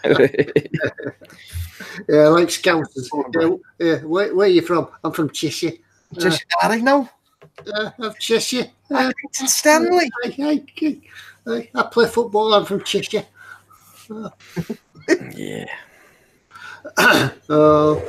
Yeah, Steve Ross said it was an urban myth. So yeah. Yes, it was deliberately seeded to see how urban myths propagate around the internet, and it did very well and became taken as fact. Yeah, it's a self-fulfilling prophecy type thing. Famous quote says Spider Q. Famous quote by Abe Lincoln: "Don't believe everything you read on the internet." Yep, true, absolute true. On that note, shall we go and have a look at what's in store? Yay! Yeah, I've got what's in store, haven't I? Yeah, so you're looking it on, Chris, Ted. I thought it was, for some reason, I thought it was your turn. No, not my turn. So when you sent me those links before, I just ignored them. Hang on, important breaking news. It's more important than anything else. I require a prop. We have got a Canadian in the house. Ken Skiffington says, "Hi guys, I'm from Newfoundland, Canada." Is it locked on me, or are you actually waving that flag to everybody? It's locked on Chris. The whole joke died.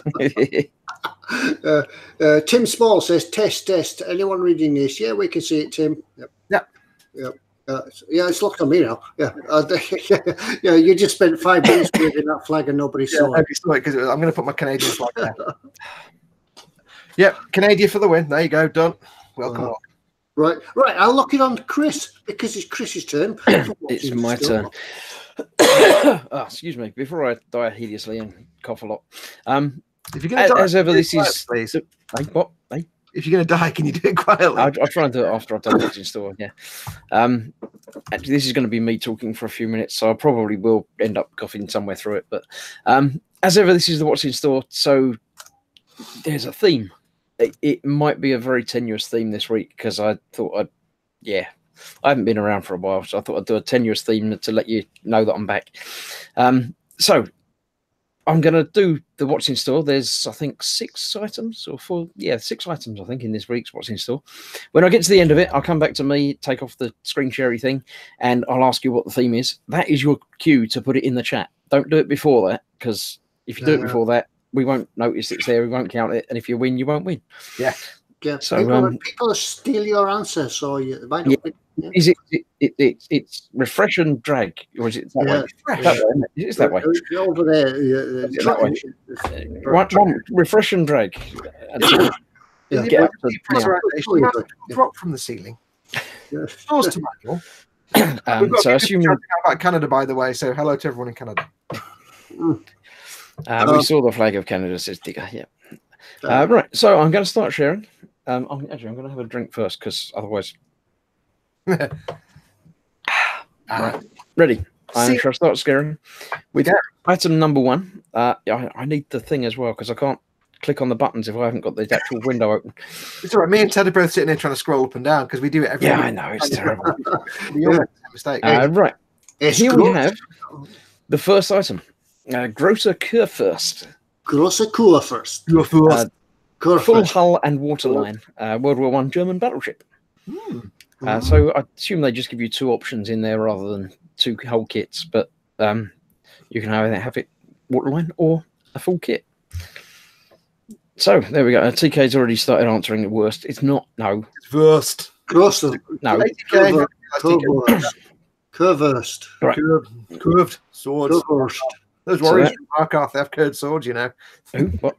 Curved swords. Yes. So there we have 1/700th scale.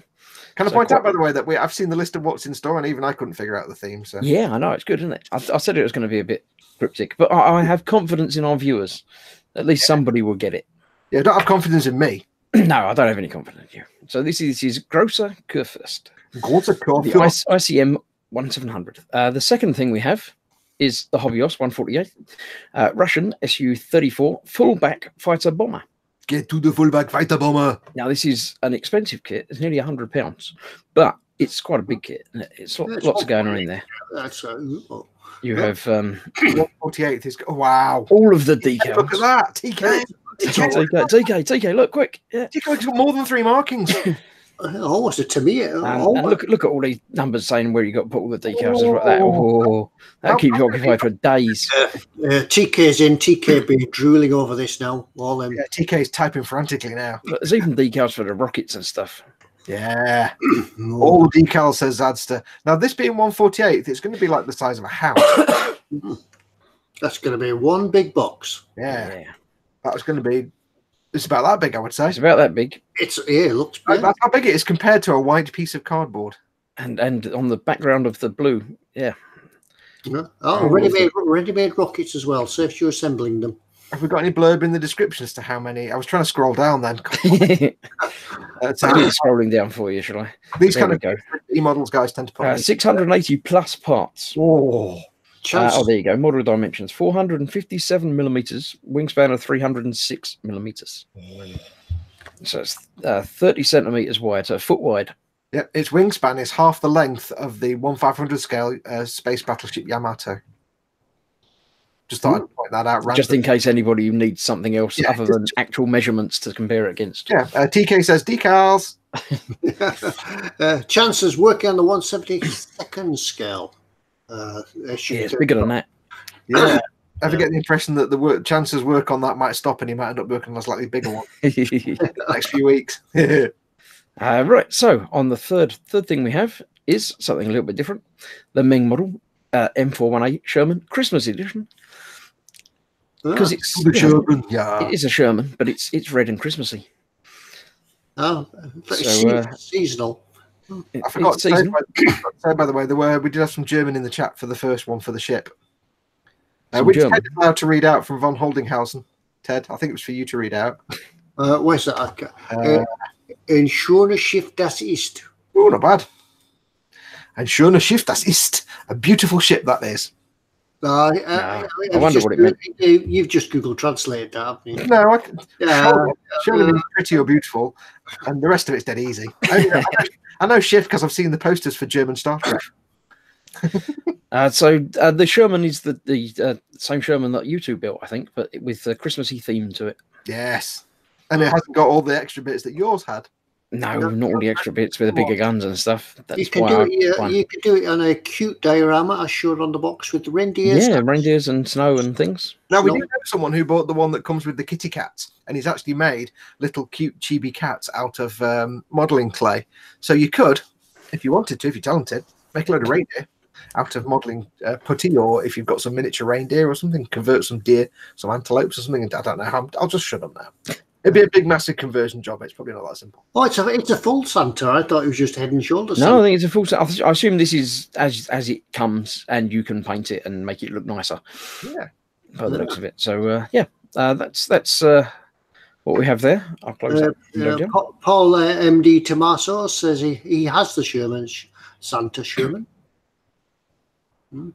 TK says about that big plane, there isn't a drooling emoticon on his device. He's just had to wipe the screen off. Yes, Tim Small says it's nearly Easter. You're doing a Christmas tag. Right, my fourth selection is Back to the Future Part 2, Time Machine, the DeLorean. Excuse me. Oddly enough, I've had in my head all day today the little sort of twinkly bit of music when things are changing. There's quite a lot of these in the eModels store, but this one I thought I quite like, the 125th scale, the classics, skill level 1, so it's obviously quite an easy. No glue or paint required, but you can obviously make it look much better if you do in fact use them. I just thought of a link between this one and the last one, but I don't want to say it yet. But it was something to do with what Adam has got in America, our friend Adam, for his DeLorean. But, everybody knows who Adam is, of course. Yes, no, it's nothing to do with that. Right, yeah. I'll go back through them afterwards to give people a chance. But Mark asks if we've got any Star Trek fans in. Hands up in the air. Yes, I am. I love Star Trek. Oh yeah, I could put my hand on the Star Trek. Yeah, as long as the original series. Seen Star Trek before, yeah. Cool Star Trek. I like L Star Trek. Right, my penultimate selection tonight is the Zvezda 1350 Christopher Columbus flagship Santa Maria. Maria. Yeah, I just made that up. It's there's no description apart from what's the wingspan. That's what it is.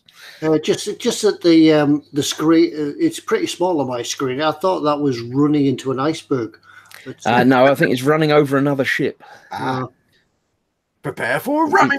There's other ships there. It's definitely actually, that might be attached to the front of it. That's the Is that the thingy sail? The Bowsers. I don't know. Yeah, the Bowser sail. What's the sail on the sticky out front bit called? The front sail. Foxxle? No, I don't know. Von Holdinghausen says Zvezda is the Russian word for star. You didn't know. We did, but it's always good to tell people. Absolutely. Chance Northwest says he likes Zvezda. I've never built a Zvezda kit yet, although I do hear many, many, many good things about them. I've done a couple of the little ones, and they're perfectly good kits. They're not exceptional quality or anything, but they're fine.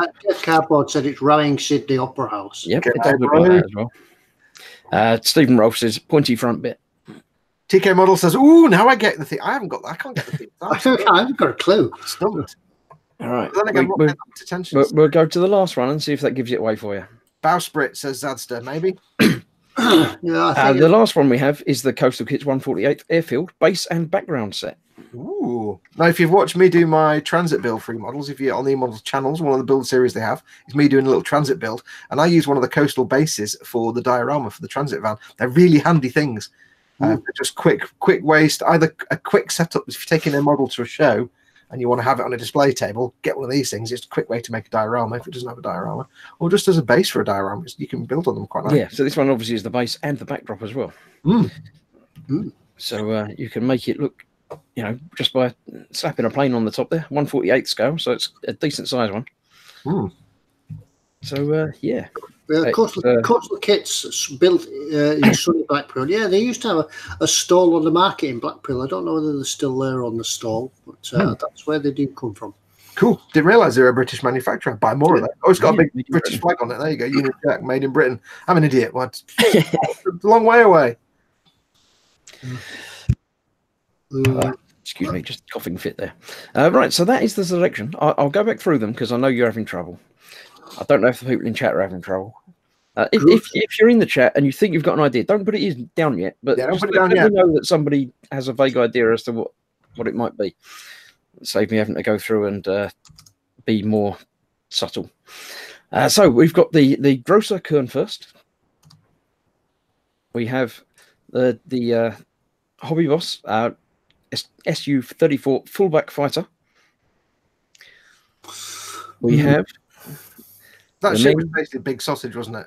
Meng Sherman Christmas edition. And the Back to the Future 2 Time Machine DeLorean. Zvedsta's Christopher Columbus. Yeah. And the Coastal Kits airfield base and background set. No idea. I've got literally no idea. Really got no idea. I think I might have been slightly too adventurous. I'm still not well. Brain's obviously not working very well. On the thread of not getting stuff, my sister-in-law was trying to do some crosswords yesterday, and I kept getting the answers right without actually understanding why I was getting the right answers. So I'm not good at puzzles and things. Yeah, I wasn't expecting you to be able to get it, but I thought somebody in chat might. It's not bears, Osric, no. Yeah, don't forget though, we haven't said go yet. So No, we haven't said go yet, but I think you probably knew it wasn't bears. I'll nip through them one more time and be slightly more subtle in the terms. This is the odd one out. So it's this is the grocer Kern first, okay, and the full back fighter bomber, okay. Then we have the Sherman Christmas edition and the Back to the Future Part 2.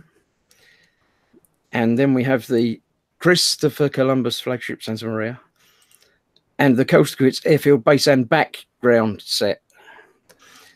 So that's as far as I'm going to go. I can't go any further than that. If nobody gets it, nobody gets it. But I'm going to stop sharing. Oh, I get it now. I'll stop sharing and come back to me. Yeah, I'll stop sharing. Yeah, off we go and go. Give me the answer. What we got? Yeah, oh, wait, have I just got it? I think I've just got it. Phil East. Yeah, Phil East is back. Yeah, Gross Models and Chris has come back. I get it now. So yeah, everybody gets it now. I was too subtle for you. Just that was, you know. Chris is back. Chris is back. Yeah. I see now. The chat explodes with Chris is back. There we go. Because I'm back. I'm back. Yay. Yeah. There you go. It's because you missed me so much that, you know. Who got it? Phil East. Phil East was the first one that said it after I put it back. Sergeant Bones did say Team Chris is back, but that was before I'd said go. So sorry. Yeah. So Phil, whoever, I've already forgotten who won it. Phil East. The big fat sticker. So Phil, send them out to ted@emodels.co.uk with your name and your address. We'll get what's in that. If you've done that in recent weeks and you've won a sticker and you haven't received it yet, you mailed us before, mail us again, even if you're waiting for one anyway. Because if we have 3 emails from you saying you need a sticker, then we'll send you 3 stickers. So we use the inbox as the to-do list. So don't assume because you mailed us before we'll be able to append it to the. Just mail. If you win another thing, just mail us and say. I know that to make up for it, 1 or 2 random stickers may have fallen into the packet. So. I'm sure next week I think it's Ted's turn for what's in store, so it'll be a nice easy one. Not as easy as Fox's, but it'll be easier than mine. Next week's theme, Ted hasn't gone anywhere. Ted never left. Yeah, next week's theme will be policemen's helmets. Right. What are we up to now? What do we do now? After away a week, I forgot what happens. I think it's time to do some complex mathematics. I think it's time for a daily maths lesson. Is it? I'm not doing that then. I'll have a nap. I'll see you later. Do we set the homework for next week or something like that? Yeah, something like that. I don't know. It seemed like a good joke in my brain. Then it totally didn't work when I spoke. I told to shut up. No. I was told to get a flu jab for next year, but they don't work. As Adster says, the flu that's going around seems to be not affected by the flu jab. That's always. Have you noticed whenever you go to the shop and you meet somebody and they've got a cough, there's a bad bug going round. Yeah. I've just been reminded that I forgot something. Oh, you forgot that thing. I forgot the thing where I keep forgetting to do every week. And I your thing with the thing. Yeah. Yeah, on this day. Let me go and find a fact about today's date. Today being the whatever day it is, Monday the 18th of February. We should have Anders as our PA, you know, because he seemed to remember everything. Yes. So if I've become world leader, I will just change February to a month that everyone can pronounce. Dave. But in the meantime, Pete Rogers says, Ted, did I explain to Foxx what an egg banjo is? Do you not remember it last week? Oh, yeah, you explained to me what an egg banjo is. Yeah, an egg banjo, a fried egg sandwich. But a fried egg sandwich is, you know how you can break the yolk and everything's sort of solid. An egg banjo is a fried egg sandwich without the solid, so it's still all runny. Oh, really? Do you have a barm cake though? Is that why it's a banjo? Because it's red. Yeah, it could be a barm cake as well. But when you eat said egg sandwich, bite it, all the egg runs down your chest, so you give it lots of this. Ah, right, I gotcha. Yeah. Yeah, he wasn't looking, so he missed it. No, he wasn't looking. He's not paying attention. Yeah. You have to explain it again in a minute. Yeah. Sorry, I was just distracted. I was having to keep something back. Yeah, I'm not doing it again. I got the idea. It's a big, drippy, sloppy egg sandwich. Yeah, big, drippy, sloppy. So you've got your egg banjo in this hand. You give it lots of that. Egg banjo. Now you've told me that. I've just remembered that somebody did tell me that a long time ago. That's why it's called a banjo, because you go, when I'm cleaning windows. So I'm sure that all the military guys would know what an egg banjo is. Yeah. Egg banjo and a mug of tea. Matt Bradford says egg sandwich, brown sauce. And Spinny Great says that's just a proper fried egg sarnie, Ted. Yeah. Awesome. Can I use that in a novel? Says H.G. Barnes. I don't think anything's actually copyright. Yeah, you could use it. You could use it in a novel, but how do you explain it in a novel? It's not got the same visual effect, has it? Yeah, I think the idea is, now you've reminded me of it, I think the idea is it's just got to be big and fat and messy. So when you eat it, it just all comes out. That's the idea. It's like when you make a sausage sarnie. Whatever you do with the sausage, there's always a sausage that slips out, isn't there? There's always the one nearest the crust that will fall out. Yeah. And why can't somebody invent a big fat burger of some sort where you bite into it and all the burger doesn't go out the back and you end up with like steps of meat and you get covered in? Can they not just make it so it just stays? That'd be great. All explode. Or the hot dog where they put the fried onions on the top, and as soon as you hold it, all the onions fall off. Hungry now. Yeah, such is life. Yeah. One thing I've learned this weekend, though, talking about onions, is if you're going to add ingredients to a pizza, say you're making a pizza in the oven and you want to add your own ingredients. If it's a kind of pizza that you put in the oven for 20 minutes, don't just slap a load of raw red onion on it unless you really want to be tasting onion for the next 8 hours. It's nice, but yeah, the onion doesn't cook a lot in 20 minutes. It's still really explosive, and you just taste onion. Tim Small says, I learn more regarding food on here than it does about modelling. This is correct. Correct, yes. Yep, absolutely. It's the right answer. Yeah. Remember, blokes in a pub, that's what this is. There's less swearing and not enough beer. Yeah. Yeah. Next week, we'll bring beer. We'll make it, it's a foot-long bratwurst. Yeah, we'll bring German sausage and beer next week, and we'll make it a really exciting show. There's no German sausage left, Ted. Oh, yeah. If anybody has any German sausage, please, Ted at eModels. eModels. You can't email sausage, Ted. No, it doesn't work. I'm going to try. Sausage don't taste the same without dirty, oily hands. I would say, given my previous life as a car detailer, there's something flying in my room. I've just seen it whiz around. Why? I'll tell you later. As a former detailer, I would say sausage sarnies don't taste right without some Maguire's polishing compound on your hands. Andrew Leary has a question. He says, "What are you all watching on telly?" Me? At the moment, I'm watching these two. But okay. What are you guys? What's your current binge watch or your current telly watch? I've just got I bought the digital downloads of Game of Thrones because the last season's coming out this year sometime. I watched the first season when it came out, and then sort of got distracted by other things and didn't come back to it, but kept meaning to. So when it was on sale, I bought the box set sort of thing, and I'm going to be working my way through that, hopefully timing it so I finish the episode just as the new one starts airing. Yeah, Game of Thrones, if you never watched it, Game of Thrones is jolly good fun, but you do need to binge watch it. You really need to binge watch as much as you can each time, because you just forget everything. Oh, when I started watching it when it came out, 7 years ago or whatever it was now, I watched the first episode and it was like, I know what's going to happen next. You don't, because I did, because I've read the books. Oh, well, that's right. I'd actually read the first 2 or 3 books before without realizing that it was the same thing, and didn't remember exactly what was going to happen. But it was like, I know that bit, and it did. Yeah, and it's like, wait a minute, this is a new show, and how do I know what's going to happen? But no, what happened. Well, I've just started watching for sort of, I don't know where it came from or how it happened. I just started watching Silent Witness, and I didn't realise it had been on telly for longer than telly had existed. Oh, it's been going for thousands of years, that. Yeah, it's been going for thousands of years, and for some reason we just happened to find it. So we've watched as many episodes as we can on catch up. Had the guy from Stringfellow in it for a while. I don't know. Not Stringfellow. Shoestring, Eddie Shoestring, whatever his name was. I don't know. I've watched it, but I've lost track of it because I can't see all the episodes. I can find some on iPlayer and some on UK Drama, but they're all mixed up. I know you don't have to watch them like one after the other to find out what's going on, but yeah, it's been quite good. Oh, Colin does give us a spoiler about Game of Thrones. Not really a spoiler. He says Sean Bean dies. That could be in relation to anything he's ever made. Really, Sean Bean does everything. Doesn't really help. At the minute, in terms of, I'm always binge watching something. So in terms of old telly, I'm currently working my way through Bones because I've just finished watching all of House for the 4th time.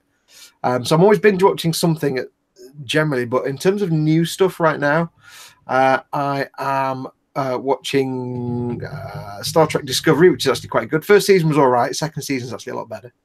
I only watched the first episode of that so far. I have to get back to that again. Yeah, the second season is much more like old Trek, and I do like the character of Captain Pike. Is actually really good. The first season was like, but they kind of got rid of everybody, and it's quite good. So new telly. The only thing I'm watching new telly is Star Trek Discovery and the Grand Tour, and that's kind of it, really. Although I like to binge watch. I do like to binge watch. So anything like Bones and House, Elementary, stuff like a good ensemble cast, I'll watch, no problem. But there's nothing else new at the minute that's got an ensemble cast that I'm watching. So yeah, Dave Cardboard said he's watching Life on Mars. He needs tips. Yeah. He needs tips on how to be a 70s copper. Yeah. It's 7:30. It's Wednesday. I'm having oops. H.G. Barnes says, "Hey, I wrote for House." Tell us more. Who said that? H.G. Barnes. Oh, cool. I love House. Yeah, House was great. I've watched all of them a couple of times. My favourite clip of House, my favourite clip of all of House, there's 2 favourite clips. My 2 favourite, what have the Romans ever done for us?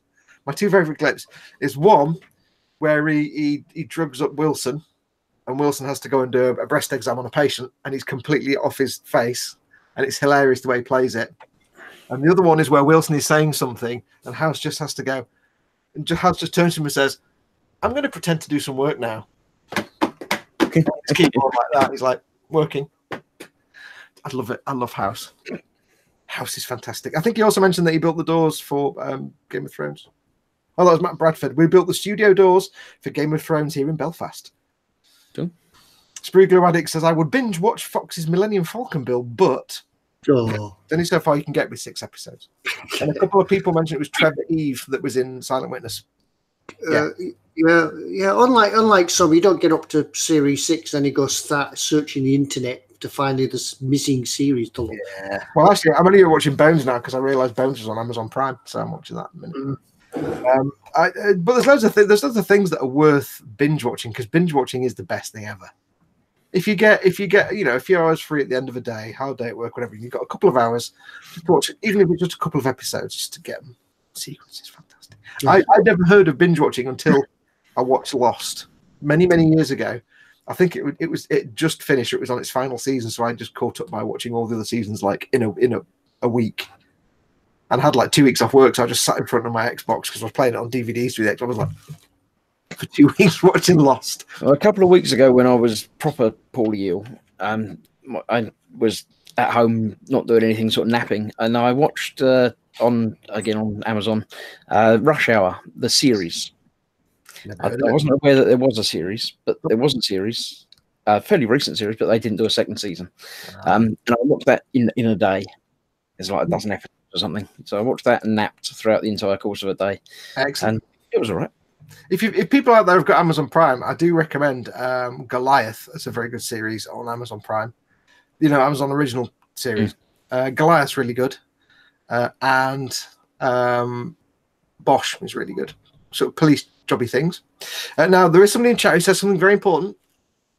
It's the most important comment and most valid opinion in the whole of the chat. And Cy Reynolds says, not binge watching anything, but fully intend to start an SG1 rewatch this week. That is the most important thing said in chat tonight. I don't know. H.G. Barnes comes close. He says he's binge watching eModels. Oh. There you go. Other sci-fi series. Yeah, well, look, there's what, 2 years of eModels videos now, isn't there? Yeah. There's several occasions of Ted's helmet. Yeah. Yes, if you binge watch SG1, I've got the entire. I'm an idiot. I got the entire box set of SG1, all the episodes, and then it was easier for me just to stream it online. I've still not watched through any of my DVD. I've got all the DVDs. They're all like 480p though. I need high def. It's not the same. I tend to get fed up halfway through binge watching. I couldn't watch it. Well, as I said, we are watching Silent Witness, and that's because you don't have to watch one episode after the other to find out what's going on or what happens next. I tend to get fed up if I've been binge watching programs where you do have to watch one after the other. Sort of, I'll get tired or get called to do something else, turn it off, and then it just won't get turned back on again. Chancellor Northwest says, better spend some time with the missus now. Nigel, thanks for coming in, dude. Yeah. Right. Colin at Festa 67 Workshop says he's just started Lost. He's just done Bosch. Lost, if I remember, was quite good. I think. Yeah, it didn't deserve all the hate it got at the end, but it didn't end as well as it started. It did start off, and every time you'd be like, "Oh, I need to watch the next one. I need to find out what happened." Oh, they found out all this. Oh, there's dawn. Let's have a look. Spid says my ex and I binged series 1 of 24 in a weekend. I tried watching 24. Couldn't. 24 was good. I watched that with the wife, and when we were watching it, we didn't binge watch, episode. But the way we would watch it, it was on DVD again. You'd watch an episode, and then you'd have to watch the first 2-3 minutes of the next episode because it always ended on a bit of cliffhanger thing, and then it sort of finished it after the next 2 minutes, and then you could stop it there, and then you could start there and do an episode and a little bit. It sounds like model making chickens pretend to be a cat again. No, it's model making cat. You're going to put a cat on camera, Ted? Excuse me a moment. Well, I just want to go put the cat out. No, put it on television. We want to see it. The cat. He didn't hear that, did he? No, he's gone now. Tim Sport says that Gen Lock is a great new anime. That's the one by Rooster Teeth. I've not seen that yet. I've heard about it, but I haven't seen any of it yet. I haven't watched any Rooster Teeth stuff since. You're not going to put the cat on telly, Ted? No. Cat. Yeah, of course. Of course, I love the cat. Festa says I did 24, trying to keep in time with it. How sad am I? Yeah, that just means you have to have toilet breaks during the ad breaks and stuff like that. It's very I tried watching 24, but I just couldn't get into it. There's someone, because I love a nice ensemble cast, which is why I like things like Bones, because Bones has got the best ensemble cast. But sometimes a cast just doesn't work, and I don't care about them. It's like Designated Survivor. I love West Wing. I absolutely adore West Wing. Designated Survivor, it's all right. Yeah, I watched a couple of them. Don't feel anything for the characters at all. They're like... I saw that. I thought, when I saw the advertised, I thought it was a film. I didn't realize it was a series. What, Designated Survivor? Yeah, it's like a serious version of West Wing, so it's a bit boring. It's not just watch West Wing. It's much. Yeah, there are complaints in chat that you didn't put the cat on the telly. Yeah, the cat's gone. Digger says, put the cat on telly. Spid says, introduce the cat. And Digger says, is it not a real cat? No, I think model making chicken's much better telling instead of the cat. Everybody think I'm all soppy if I brought the cat already cute and things like that. That's the whole point. You've got to work for your audience, Ted. They want to see cute animals. TK doesn't. He says the cat might wake up the puppy and the missus is asleep. Please don't. You have to remember, Ted, this is the internet, home of cats. Yeah, is that what Peter Schofield's trying to do with the puppies on advert on TV? With introducing the puppies. Ted, are you watching daytime TV? Oh dear. Oh dear. Yeah, that's the joys of being retired. Yeah. Stephen Rolfe says he's got all of SG1, best ever series. It is absolutely the best thing ever. I did like Atlantis though. Yeah, it wasn't quite as good. It wasn't quite as good as SG1, but it was almost. But yeah, there's loads of. I always want to watch ensemble casts. Always interest me, especially if they're really good casts. Stephen Rolfe has a good point. He says he's watching Call the Midwife just for the nostalgia. It's a bit like watching sort of Heartbeat, isn't it? You don't watch it for the drama because it's rubbish, but the nostalgia, the sort of the old cars and the music and things like that. That's better than the actual show. My mum watches Heartbeat religiously, and by watches Heartbeat, I mean it's on at top volume while she's reading things on her iPad. Right, completely. Andrew Leary says Babylon 5's on in the daytime, Ted. No, I don't watch that. I never bothered with it. Stephen Rolfe says Atlantis is not SG1. True, SG1's better. Band of Brothers is great, says Anders Ericsson, and Band of Brothers is fantastic. I tried watching Pacific, which was the one that came after that, where they tried to sort of copy Band of Brothers, but set in the Pacific. It was terrible. You couldn't. Everybody looked the same. I didn't know who anybody was. All the shots were really dark. And after the first episode, I'm like, I'm bored, so I didn't watch the Pacific one. Yeah, some shows are a bit more hard work to watch than others, aren't they? Yeah. It should just be because I'm sort of a little bit deaf. But when I come to watch a film on TV these days, I have to turn it up to about 100 on the TV. When it's normally 20, I have to turn it up to 100 just so I can hear what they're saying. That's your age, Ted. My Foxx is the same. A decent pair of headphones, and it really brings it. You hear everything. It's not too loud. It's not too quiet. It just balances everything out nice. Yeah. People in chat are agreeing that Band of Brothers was great, but Pacific was bad. It really was. I finished. My friend said, "Watch this, you'll like it if you like Band of Brothers." And after the first episode, I'm like, everything's dark. I can't see who anybody is. They all look the same anyway, and they all sound the same. I don't care about them. I'm not watching episode 2. Didn't work. Band of Brothers, you loved everybody straight away. So. Yeah, I like Band of Brothers. As TK said, Pacific was horrible. Yeah. Can't Make Models agrees, says I'm the same, Ted. Then the music comes on and it blows the windows out. Yeah, I think that's a telltale sign that you're getting old. When the neighbours start banging on the wall that you got the TV too loud. Festa says, Ted, get a loop for the telly. Yeah. Don't you have to have a post office counter with the hearing loop thing installed in your house, so you can just stand there. Cashier number 4, please. Oh, my local hospital has, when you walk into my local hospital, instead of having like a lady at the reception, like a normal, they've just got like a load of like post office counters, and you have to queue up because it's a big hospital. So you queue up and you wait, you have to, wait for your number to be called. And they're like, it's the same system where it just says, desk number 5, and it just calls out which one's free. But every time they do it, if I'm sat in the reception waiting, I can't help but say out loud, cashier number 4, please. And I was speaking to our good friend Tony, who's the one you never see on the live stream, and I said, I'm so tempted just to pay you to hack, because he works in the hospital, to pay you to hack it. And he went, we thought about doing that once, but we decided not to. Cashier number 4, please. Cashier number 4, please. Yeah. You could probably hack it so it would be cashier number 5, please, and cashier number 5 would be the one that would be closed. There'd be still people go to it. Yeah. Speedy Curate has a funny point. He says he remember watching Stargate on a non-wide telly when his broke, and he was temporarily on the portable, which would be a smaller screen. And he says we never got the picture from the skybox right, and it became Targat with Hardeen Anders. I like that. And Larry says he lived in a detached house, so the neighbours knocked on the walls because the sound system had blown the windows out. I've never really took to surround sound. Just sound.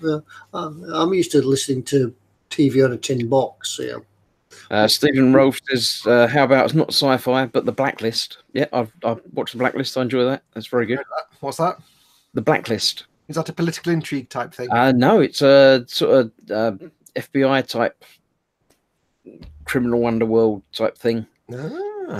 It's very good. It's worth watching. Yeah, look that one up. What else? Because one of my friends, my friend Nikki, she knows what I like, kind of thing. She's pointed me in the direction of many things, and she most times she gets it spot, but sometimes she gets it like totally wrong, like with Pacific.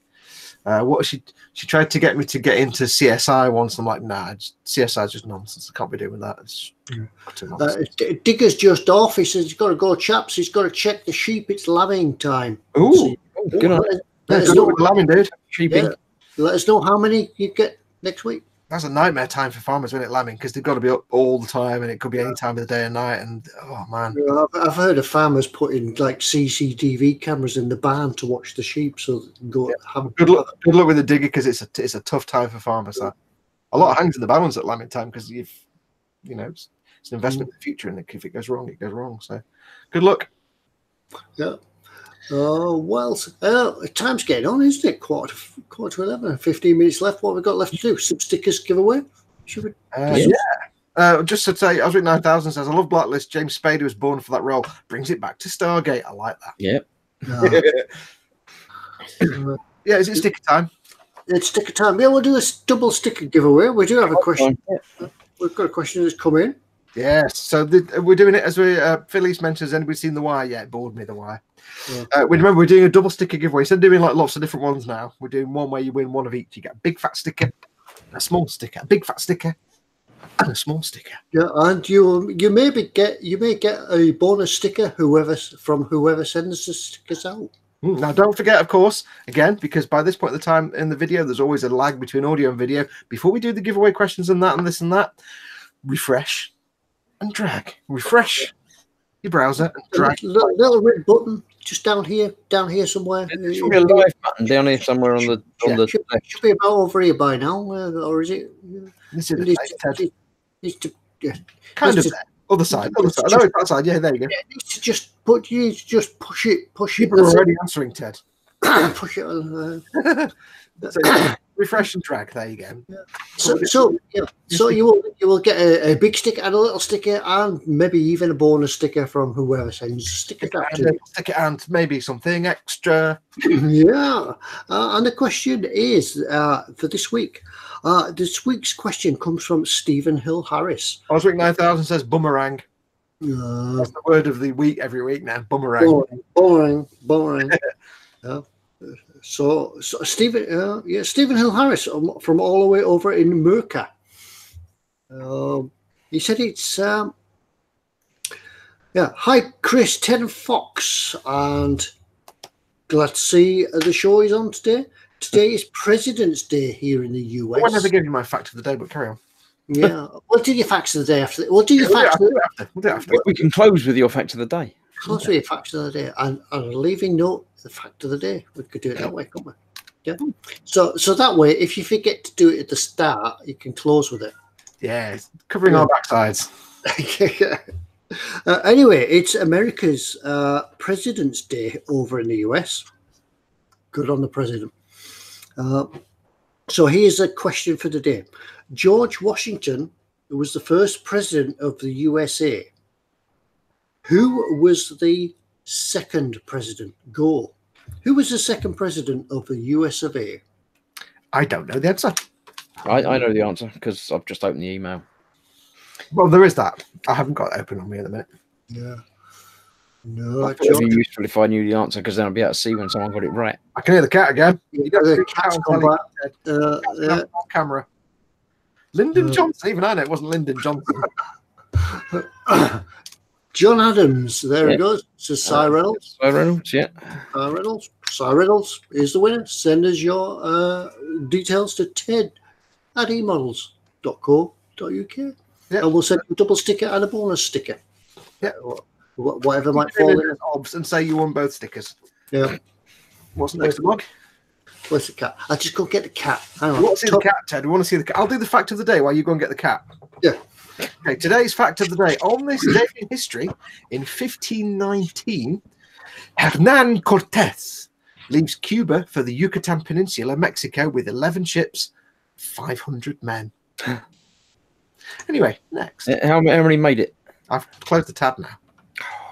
The things happened probably. I think the cats might be winning because Ted's not made it back yet. Let's have a look. What's the chat doing? Everybody's still answering about the cat. Introduce the cat. Stephen Rolfe says, sorry, I thought the question was who was responsible for the Armageddon. We want the cat, says Spid. I want to see the cat, says Andrew Leary. Yeah, they want to see the cat. He's probably going to come back with scratches and wounds now because it's cat. So he's not going to come back with a cat, is he? The cat does not want to be picked up. Ted says Ted will return with a cat attached to his face. Yay, pussycat. Yeah. Not reluctant looking pussycat. Yeah, cat. Yeah. Model making cat. I must tell you that the model making chicken, the cats are terrified of model making chicken. What was the cat's name? That one's called Tiger. There is another one. There's a black one about somewhere. He doesn't want to be on the camera much, does he? Hey, boing, gone. Yeah, shy cat. Yeah, everybody wanted to see the cats. They've seen it only briefly, sadly. Yeah. H.G. Barnes says that is not correct, Fox. It may well be. I'm just going off a website that gives me an interesting. Let me find it again. Hang on. On this day, from onthisday.com. Cat says Speed. 1519, Hernan Cortez leaves Cuba for the Yucatan Peninsula, Mexico even, with 11 ships and 500 men. I don't know if that's true. It's just onthisday.com. I could have said John Bunyan's Pilgrim's Progress was published in Holborn, London by Nathaniel Ponder. Yeah, yeah. Are you sure that was today, not yesterday? Yeah. Or 1861, King Victor Emmanuel II of Sardinia became the first king of Italy. February the 18th. Or perhaps the first major strike of the Russian February Revolution starts at the giant Putilov factory in Petrograd. Or... Don't use them all up because you're going to need some for next year. They'll have forgotten them by then. The Ukrainian Revolution of 2014 started. Yeah, remember, we give you these facts, but we don't check them. Yeah, we don't care enough to check them. We just read them out. Yeah, things like work and homework and checking. Right. I think we've got a final giveaway. No, we haven't got a final giveaway because we've got a big giveaway to this week. Hang on, Ted. We've got a mug giveaway. No. Well, we've got a mug giveaway. Mugtaculars. This is easy. Making model says, I can't make a model says, lovely in a kebab, that cat, Ted. Oh, right. Is that, I've just looked further down Stephen Hill Harris's email, and there's a rather topical question. I'd say there were more questions there. Yeah, there are more questions. TK mentions that his barky puppy didn't bark at the cat because it was asleep. No, the cat's gone to bed now. Yeah. Right. So a question for a mug then, shall we? Shall I have a series, a version 2 mug? Yep, still eModels mug ver 2. Yep, and if you master grade, if you don't win a mug or you want a mug but you don't win one, you can buy them, not free of charge but free delivery and for a cost price from eModels. Yeah, they sell them for exactly what they pay for them. Yeah, so include one in your. Oh, don't forget, by the way, we forgot to say, if you fancy anything that was in the what's in store section, we didn't say this. Remember, what you have to do, Ted? Slap it in your basket. Yes, and do it with some distortion. It's always handy. Get it in your basket. Get it in your basket. Remember, we don't know how many of all those good things that were what's in store are in stock. They might have one. They might have 100. If you really want one, unless you've paid for it, even if it's in your basket, it's not yours, and somebody else can come along and snag it out your basket for you. So if you really want any of that stuff that was in store, check it out. Yeah, get it in your basket, slap it in, check it out, get it paid for. Yeah, it's not yours till you check it out. Yep. Yeah. So Sergeant Bones is blaming his cat for his mug losing its handle. Right. Yeah. It's gone again. It's my mug. Give me away. Oh well, I'm a mug. Give me away, says Stephen Rolfe. Right. Shall we do the question? Yes. Should we do the question for the mug? It's a topical question. This is for a mug. Yeah, this is for the mug. It's also sent in by Stephen Hill Harris, who's over in America. He's just finished watching a TV series called SSGB. I see, it's topical.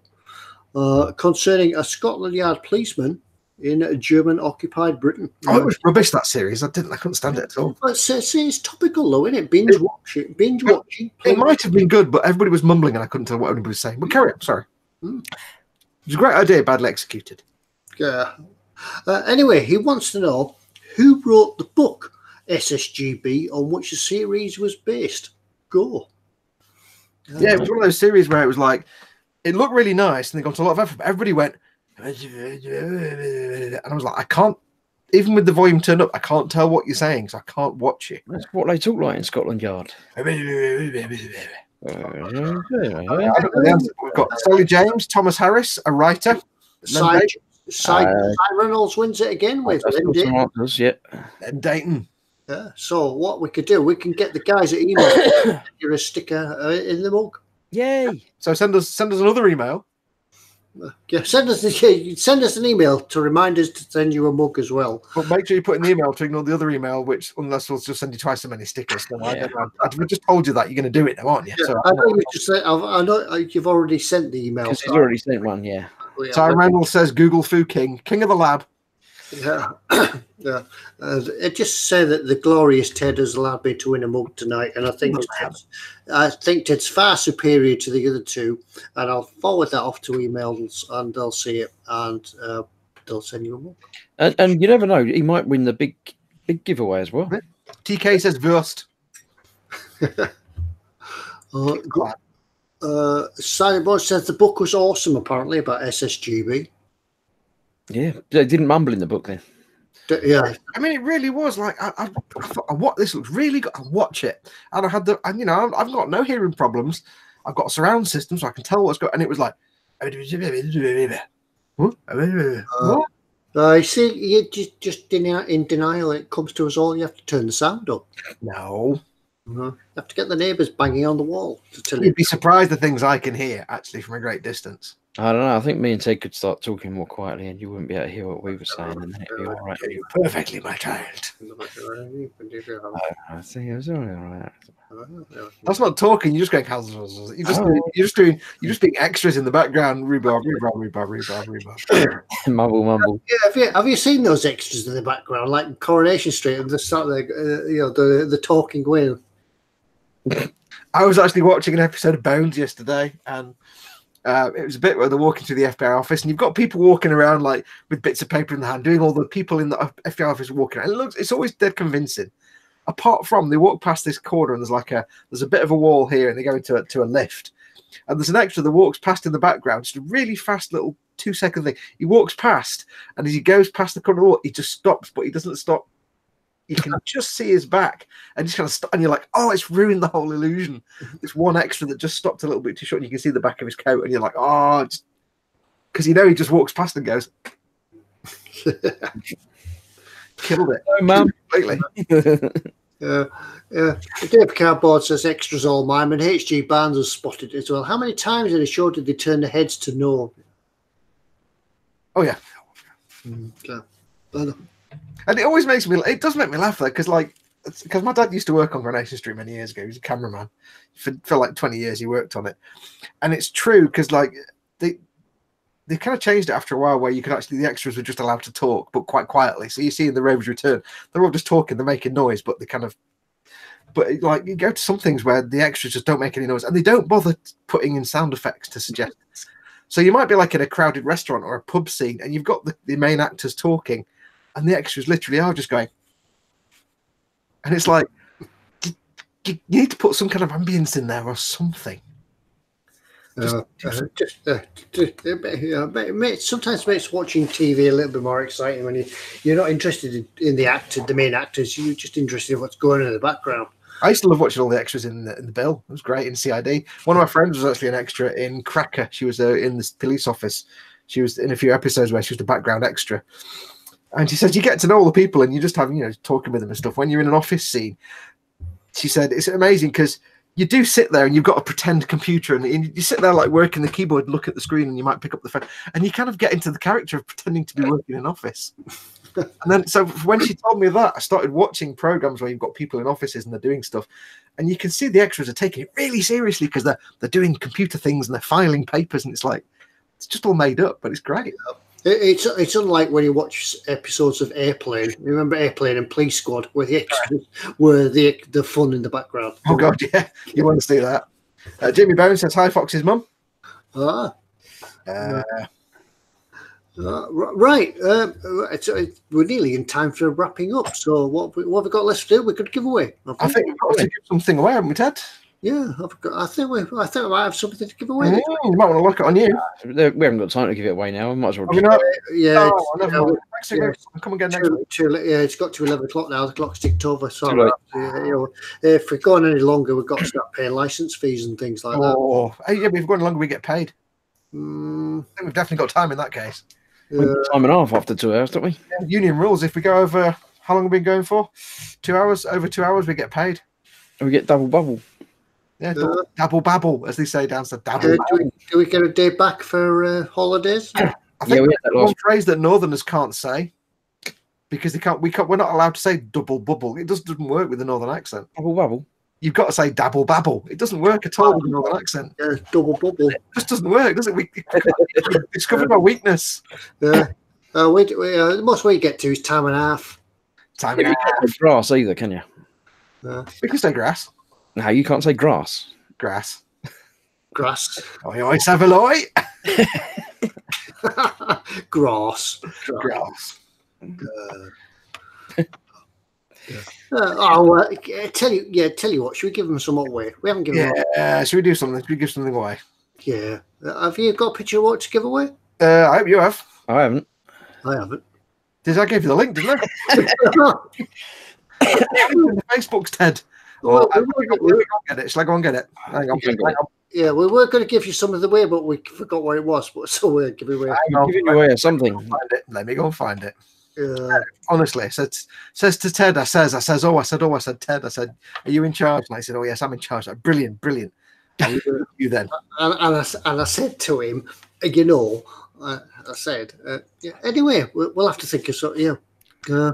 And I says to him, I said, no, I said, you, I said, me, he said, me, I said, aye. Oh, Dad's got the phrase that Ted's got to say. Right, I should do a screen share.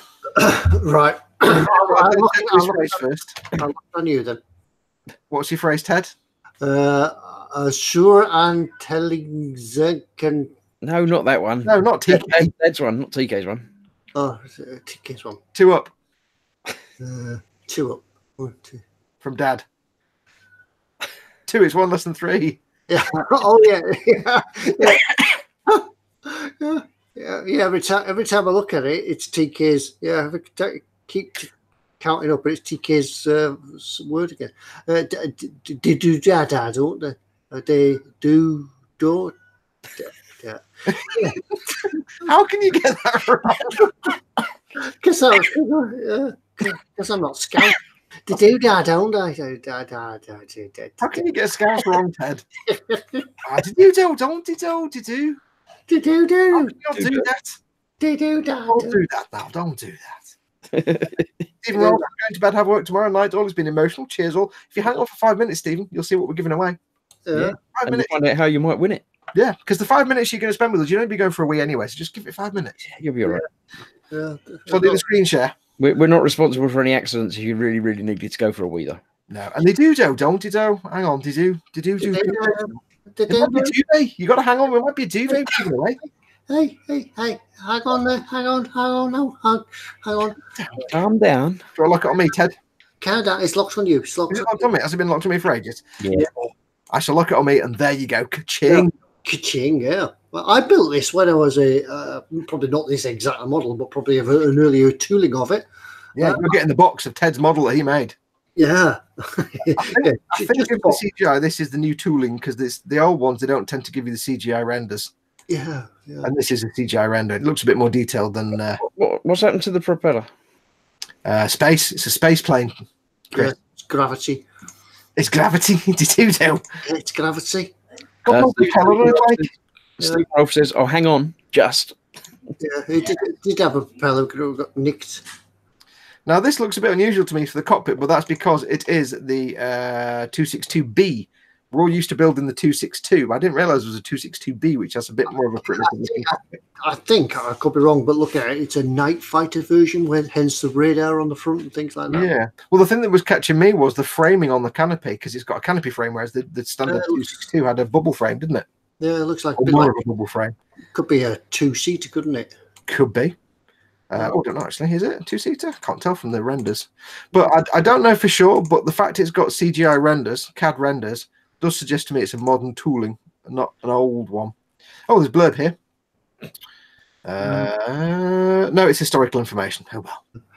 Best advisor Jets as Anders, Ostrix as a trainer night fighter, H.G. Barnes as two-seaters. Hang on, scheme 1/10 scale, and I don't know what that means. RAF version. Wait, we'll just move away from that one. I don't think there's an RAF version of the Messerschmitt. Was there? Can't be, surely. I wouldn't have thought so, but Scheme 1, 10-NJG 11.W.NR 111980 red 12 plus RAF version.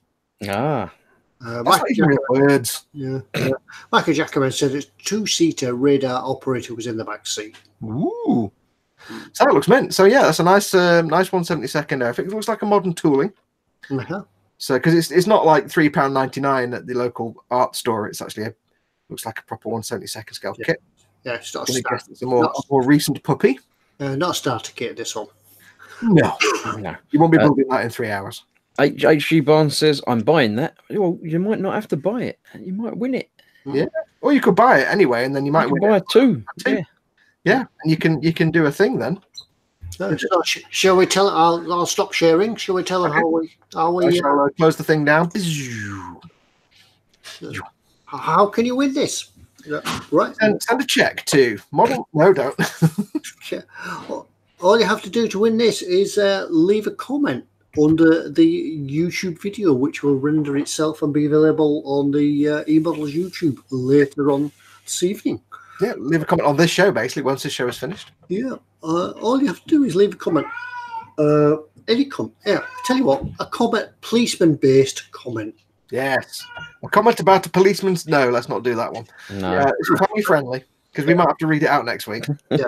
a policeman type joke or a comment or an observation. Wow, that cat's got a gob like an air raid siren. That cat. Can we see the cat again, Ted? Can we have the cat again? Cat's got to go on it. Anders says, Monday used to be the boring day in the week. Then I found eModels Live. It all changed. Yeah. Yeah, so go on, Ted. Let's have the cat once more. Just if you can survive the scratching and assault. it's escaped again. It's howling because it wants to go out. No. So yeah, keep it clean, keep it sensible. It's a family show. All you have to do is comment under the Back now. And sometimes, Sergeant Bone says, my cats are looking for yours now, Ted. yeah, no doubt we'll set TK's dog off as well, and it's walking. Well, he said the puppy was asleep. Yeah.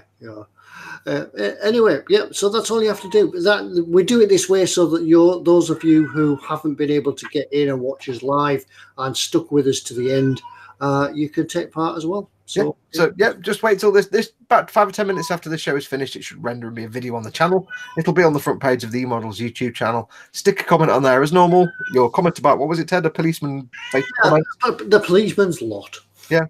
Just make sure it's family friendly, and we will randomly pick a winner using the random comment picker from YouTube, which picks YouTube comment randomly next week. Yep.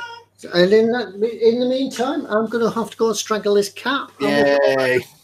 And we'll see you all next week. But Thank you very much for watching, everyone. Good night. You've got the button, Ted. Don't forget. Yeah.